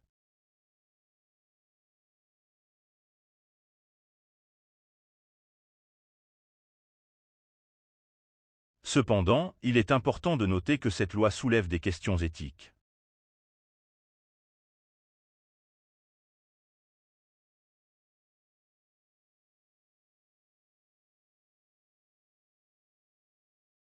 Miser uniquement sur l'intérêt personnel et manipuler les autres en mettant en avant uniquement ce qui leur est profitable peut être considéré comme une approche égoïste et manipulatrice des relations. Il est préférable de trouver un équilibre entre la recherche de l'intérêt personnel et le respect des valeurs morales et éthiques. Voici des informations supplémentaires sur la loi numéro 13 des 48 lois du pouvoir de Robert Greene. Cette loi met en avant l'idée que les individus sont principalement motivés par leur propre intérêt et cherchent à maximiser les avantages qu'ils peuvent en tirer. En comprenant cette nature humaine, vous pouvez utiliser cette connaissance pour influencer les autres de manière stratégique. Selon cette loi, lorsque vous avez besoin de l'aide d'une personne, il est préférable de mettre en avant les avantages qu'elle peut en retirer. Plutôt que de faire appel à la pitié ou à la reconnaissance, il est plus efficace de souligner comment cette personne peut en bénéficier en vous aidant ou en formant une alliance avec vous. En agissant de cette manière, vous suscitez l'intérêt de l'autre personne en lui montrant qu'elle a quelque chose à gagner en vous aidant. Cela peut être réalisé en mettant en avant les avantages financiers, les opportunités professionnelles, les relations influentes ou toute autre chose qui pourrait être bénéfique pour elle. L'idée sous-jacente à cette loi est que les individus sont souvent plus motivés par ce qui les concerne directement que par des sentiments de pitié ou d'obligation envers autrui. En comprenant cette dynamique, vous pouvez influencer les autres en mettant en avant leurs propres intérêts et motivations. Cependant, il est important de noter que cette approche soulève des questions éthiques. Miser uniquement sur l'intérêt personnel et manipuler les autres en ne considérant que ce qui leur est bénéfique peut être considéré comme égoïste et manipulatif.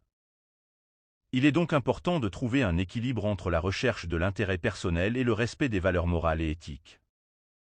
Il convient également de noter que les 48 lois du pouvoir de Robert Greene sont souvent considérées comme des stratégies de manipulation et de pouvoir. Certaines personnes remettent en question l'éthique de ces lois, les considérant comme des méthodes de manipulation et de contrôle des autres. Il est important de réfléchir de manière critique à ces principes et de les appliquer de manière responsable et éthique. Comment peut-on utiliser la connaissance de la nature humaine pour influencer les autres de manière stratégique, selon cette loi?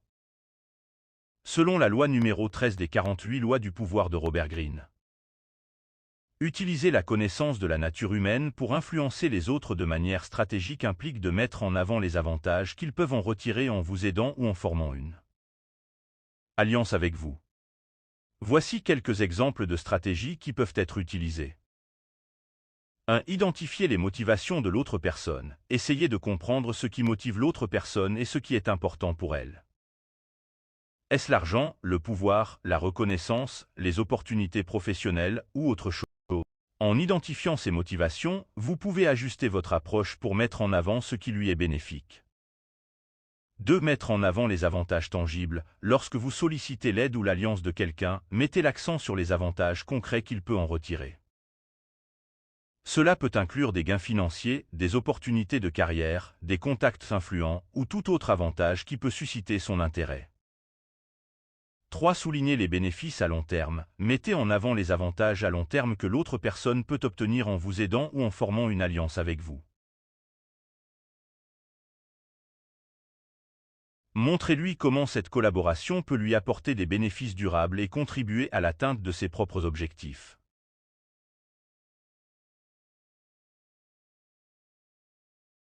4. Personnalisez votre approche. Adaptez votre discours en fonction des intérêts et des motivations spécifiques de l'autre personne. Mettez en avant ce qui lui est le plus pertinent et le plus bénéfique afin de capter son attention et de susciter son intérêt.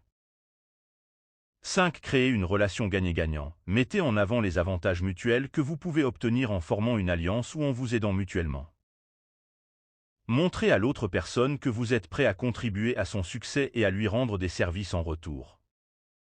Cependant, il est important de noter que l'utilisation de cette approche soulève des questions éthiques. Il est préférable de trouver un équilibre entre la recherche de l'intérêt personnel et le respect des valeurs morales et éthiques. Il est essentiel de traiter les autres avec respect et de ne pas manipuler ou exploiter leurs motivations pour obtenir ce que vous voulez. Quels sont quelques exemples de stratégies qui peuvent être utilisées pour influencer les autres de manière stratégique en mettant en avant les avantages qu'ils peuvent en retirer en vous aidant ou en formant une alliance avec vous? Voici quelques exemples de stratégies qui peuvent être utilisées pour influencer les autres de manière stratégique en mettant en avant les avantages qu'ils peuvent en retirer en vous aidant ou en formant une alliance avec vous. 1. Offrir une expertise ou des compétences spécifiques. Si vous avez des connaissances ou des compétences particulières dans un domaine qui pourrait être bénéfique pour l'autre personne, mettez cela en avant. Proposez votre aide en tant qu'expert ou conseiller dans ce domaine, en soulignant les avantages qu'elle peut en retirer en travaillant avec vous. 2. Créer des opportunités professionnelles. Si vous avez des contacts ou des opportunités professionnelles qui pourraient être intéressantes pour l'autre personne, faites-en part. Mettez en avant les avantages qu'elle peut tirer de ces opportunités, comme l'expansion de son réseau professionnel, l'accès à de nouveaux marchés ou l'amélioration de sa visibilité. 3. Offrir des ressources ou des moyens. Si vous disposez de ressources ou de moyens qui pourraient être utiles à l'autre personne, proposez de les mettre à sa disposition. Cela peut inclure des ressources financières, des outils ou des technologies, des installations ou toute autre ressource qui peut faciliter ses objectifs et lui apporter des avantages concrets. 4. Faire preuve de soutien et d'encouragement. Montrez votre soutien et votre volonté d'aider l'autre personne dans la réalisation de ses objectifs. Offrez votre assistance et votre expertise et mettez en avant les avantages qu'elle peut en tirer en ayant un allié de confiance à ses côtés. Montrez-lui que vous êtes prêt à investir du temps et des efforts pour la soutenir. 5. Établir des partenariats mutuellement avantageux. Proposez une collaboration ou un partenariat dans lequel les deux parties peuvent bénéficier mutuellement. Mettez en avant les avantages que l'autre personne peut obtenir en travaillant avec vous, tels que le partage des coûts, l'accès à de nouveaux marchés ou à de nouvelles ressources, ou l'élargissement de la portée de son influence. 6. Mettre en avant les avantages financiers. Si votre proposition peut entraîner des gains financiers pour l'autre personne, mettez cela en avant. Expliquez comment votre collaboration peut lui permettre d'augmenter ses revenus, d'économiser de l'argent ou de bénéficier d'autres avantages financiers tangibles. Il est important de noter que ces stratégies doivent être utilisées de manière éthique et respectueuse. Il est essentiel de traiter les autres avec respect, d'être transparent sur vos intentions et de rechercher des situations gagnant-gagnant où tous les participants bénéficient de la collaboration. Quelles sont les différentes stratégies pour influencer les autres de manière stratégique en mettant en avant les avantages qu'ils peuvent en retirer en vous aidant ou en formant une alliance avec? 3. Créer une dépendance émotionnelle. La générosité peut également être utilisée pour créer une dépendance émotionnelle chez les autres. En offrant régulièrement des cadeaux ou en étant généreux avec votre temps et votre attention, vous pouvez susciter un besoin chez les autres de recevoir davantage de votre générosité. Cela peut vous donner un certain pouvoir de manipulation en les maintenant attachés à vous émotionnellement. 4. Utilisez la générosité comme un levier de négociation. La générosité peut être utilisée comme un levier de négociation pour obtenir des avantages ou des concessions de la part des autres. En offrant quelque chose de valeur à une personne, vous pouvez créer un déséquilibre dans la relation et inciter cette personne à vous donner ce que vous voulez en retour. Cela peut être particulièrement efficace dans les situations de négociation où vous pouvez utiliser la générosité comme un moyen de persuasion. Il est important de noter que l'utilisation de la générosité comme un outil de manipulation peut être controversée et éthiquement discutable. Manipuler les autres par le biais de la générosité peut nuire aux relations interpersonnelles et à la confiance. Il est donc essentiel d'utiliser ce pouvoir avec responsabilité et dans le respect des valeurs morales et éthiques. Quels sont les risques éthiques et les conséquences potentielles de l'utilisation de la générosité comme un outil de manipulation? L'utilisation de la générosité comme un outil de manipulation peut comporter des risques éthiques et avoir des conséquences potentielles, notamment 1. Manipulation des sentiments. En utilisant la générosité pour manipuler les autres, vous exploitez souvent leurs émotions et leurs besoins. Cela peut être considéré comme une manipulation émotionnelle et peut nuire à la confiance et à l'intégrité des relations. Les personnes manipulées peuvent se sentir trahies et utilisées une fois qu'elles réalisent qu'elles ont été influencées par des intentions cachées. 2. Perte de confiance et de respect. Lorsque les autres découvrent que votre générosité était motivée par des intentions manipulatrices, cela peut entraîner une perte de confiance et de respect à votre égard. Les personnes peuvent se sentir trompées et peuvent être réticentes à vous accorder leur confiance à l'avenir.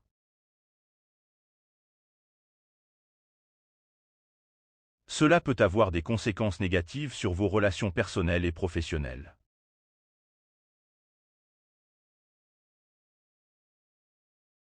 3. Effet à long terme sur les relations. L'utilisation de la générosité comme un outil de manipulation peut avoir des conséquences à long terme sur les relations.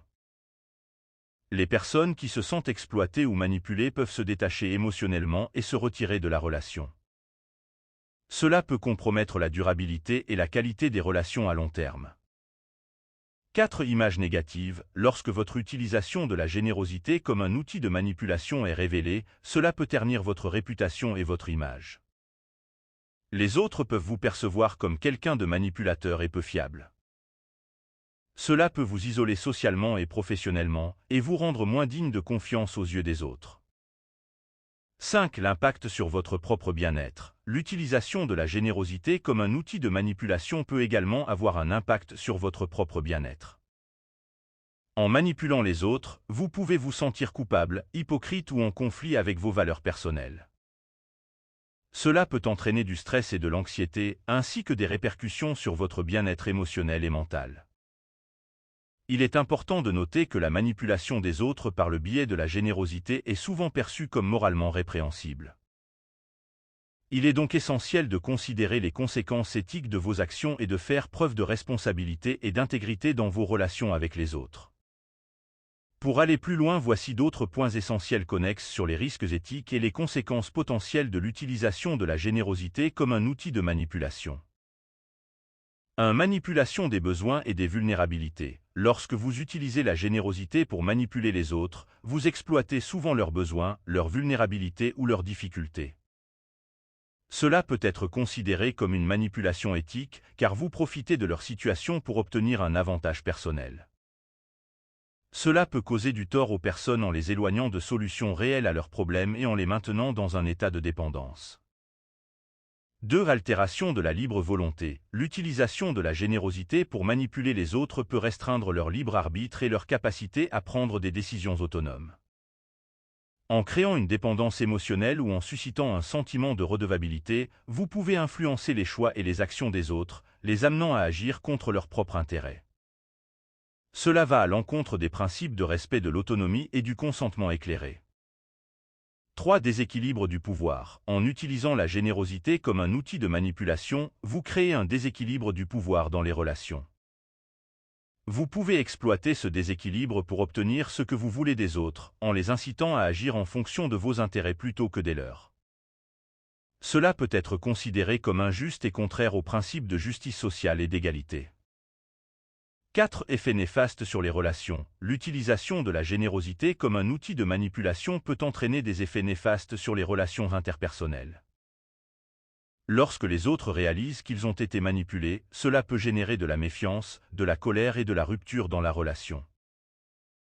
Les liens de confiance peuvent être rompus et il peut être difficile de rétablir une relation saine et équilibrée par la suite. 5. Conséquences sociales et sociétales. Lorsque l'utilisation de la générosité comme un outil de manipulation se généralise dans une société, cela peut avoir des conséquences négatives sur le tissu social. Cela peut contribuer à la méfiance généralisée, à la corruption et à l'injustice. Cela peut également renforcer les inégalités et les disparités sociales, car seules certaines personnes seront en mesure de manipuler les autres par le biais de la générosité. Il est essentiel de considérer ces risques éthiques et ces conséquences potentielles lors de l'utilisation de la générosité dans vos interactions avec les autres. Il est important de favoriser des relations basées sur l'intégrité, l'équité et le respect mutuel, et de s'abstenir de manipuler les autres pour obtenir un avantage personnel. Les 48 lois de pouvoir de Robert Greene. Loi numéro 13. Misez sur l'intérêt personnel, jamais sur la pitié ni la reconnaissance. Si vous avez besoin d'un allié, ne lui rappelez pas l'aide que vous lui avez apportée ni les services que vous lui avez rendus, vous le feriez fuir.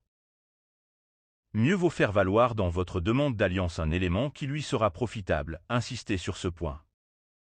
Plus il aura à y gagner, plus il fera preuve d'empressement. La loi numéro 13 des 48 lois du pouvoir de Robert Greene met en avant l'idée selon laquelle il est plus efficace de miser sur l'intérêt personnel plutôt que sur la pitié ou la reconnaissance lorsque l'on a besoin d'un allié.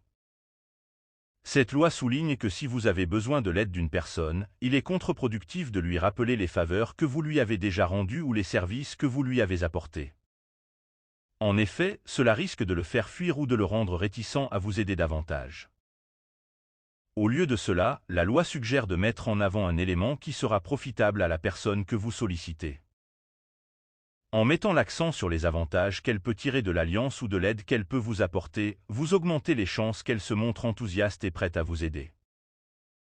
Cette approche repose sur le principe selon lequel les individus sont motivés par leur propre intérêt et cherchent généralement à maximiser les avantages qu'ils peuvent en retirer. En utilisant cette compréhension de la nature humaine, vous pouvez influencer les autres en mettant en avant ce qui les motive et ce qui leur est bénéfique.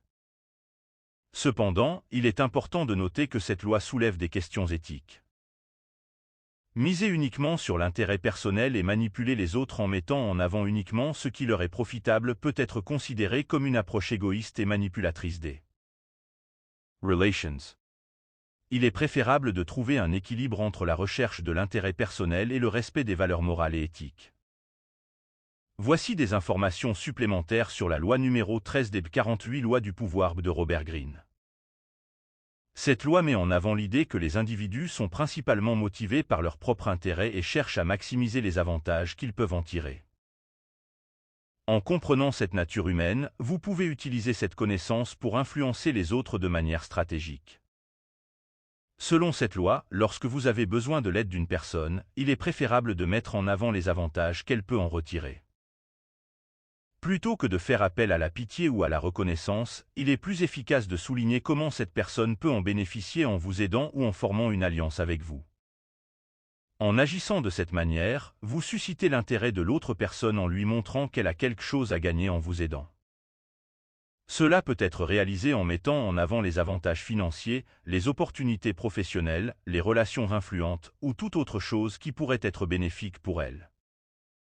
L'idée sous-jacente à cette loi est que les individus sont souvent plus motivés par ce qui les concerne directement que par des sentiments de pitié ou d'obligation envers autrui. En comprenant cette dynamique, vous pouvez influencer les autres en mettant en avant leurs propres intérêts et motivations.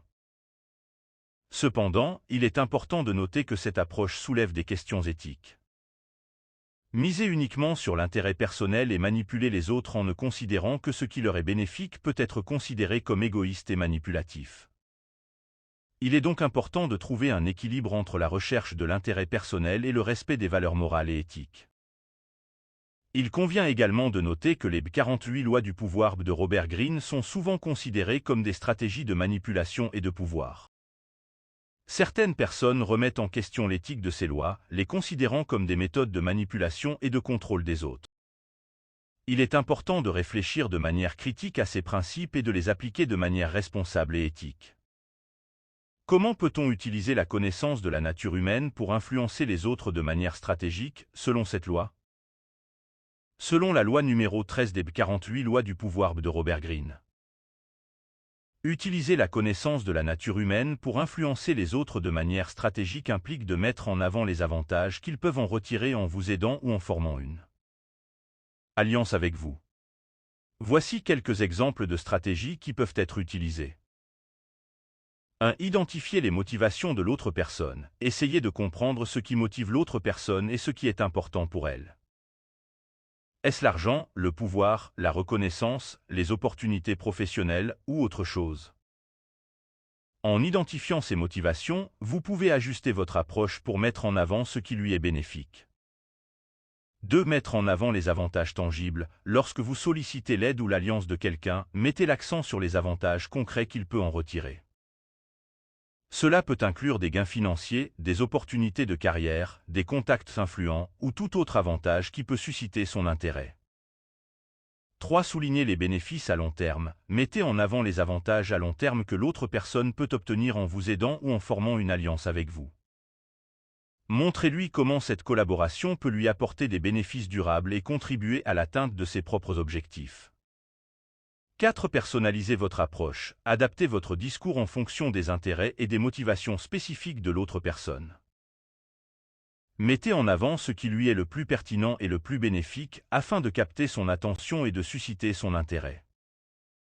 5. Créez une relation gagnant-gagnant. Mettez en avant les avantages mutuels que vous pouvez obtenir en formant une alliance ou en vous aidant mutuellement. Montrez à l'autre personne que vous êtes prêt à contribuer à son succès et à lui rendre des services en retour. Cependant, il est important de noter que l'utilisation de cette approche soulève des questions éthiques. Il est préférable de trouver un équilibre entre la recherche de l'intérêt personnel et le respect des valeurs morales et éthiques.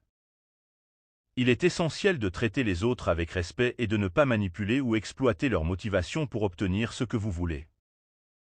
Quels sont quelques exemples de stratégies qui peuvent être utilisées pour influencer les autres de manière stratégique en mettant en avant les avantages qu'ils peuvent en retirer en vous aidant ou en formant une alliance avec vous? Voici quelques exemples de stratégies qui peuvent être utilisées pour formant une Voici quelques exemples de stratégies qui peuvent être utilisées pour influencer les autres de manière stratégique en mettant en avant les avantages qu'ils peuvent en retirer en vous aidant ou en formant une alliance avec vous. 1. Offrir une expertise ou des compétences spécifiques. Si vous avez des connaissances ou des compétences particulières dans un domaine qui pourrait être bénéfique pour l'autre personne, mettez cela en avant. Proposez votre aide en tant qu'expert ou conseiller dans ce domaine, en soulignant les avantages qu'elle peut en retirer en travaillant avec vous. 2. Créer des opportunités professionnelles. Si vous avez des contacts ou des opportunités professionnelles qui pourraient être intéressantes pour l'autre personne, faites-en part. Mettez en avant les avantages qu'elle peut tirer de ces opportunités, comme l'expansion de son réseau professionnel, l'accès à de nouveaux marchés ou l'amélioration de sa visibilité. 3. Offrir des ressources ou des moyens. Si vous disposez de ressources ou de moyens qui pourraient être utiles à l'autre personne, proposez de les mettre à sa disposition. Cela peut inclure des ressources financières, des outils ou des technologies, des installations ou toute autre ressource qui peut faciliter ses objectifs et lui apporter des avantages concrets. 4. Faire preuve de soutien et d'encouragement. Montrez votre soutien et votre volonté d'aider l'autre personne dans la réalisation de ses objectifs. Offrez votre assistance et votre expertise et mettez en avant les avantages qu'elle peut en tirer en ayant un allié de confiance à ses côtés. Montrez-lui que vous êtes prêt à investir du temps et des efforts pour la soutenir. 5. Établir des partenariats mutuellement avantageux. Proposez une collaboration ou un partenariat dans lequel les deux parties peuvent bénéficier mutuellement. Mettez en avant les avantages que l'autre personne peut obtenir en travaillant avec vous, tels que le partage des coûts, l'accès à de nouveaux marchés ou à de nouvelles ressources, ou l'élargissement de la portée de son influence. 6. Mettre en avant les avantages financiers. Si votre proposition peut entraîner des gains financiers pour l'autre personne, mettez cela en avant. Expliquez comment votre collaboration peut lui permettre d'augmenter ses revenus, d'économiser de l'argent ou de bénéficier d'autres avantages financiers tangibles. Il est important de noter que ces stratégies doivent être utilisées de manière éthique et respectueuse. Il est essentiel de traiter les autres avec respect, d'être transparent sur vos intentions et de rechercher des situations gagnant-gagnant où tous les participants bénéficient de la collaboration. Quelles sont les différentes stratégies pour influencer les autres de manière stratégique en mettant en avant les avantages qu'ils peuvent en retirer en vous aidant ou en formant une alliance avec vous? Voici quelques stratégies spécifiques pour influencer les autres de manière stratégique en mettant en avant les avantages qu'ils peuvent en retirer en vous aidant ou en formant une alliance avec vous.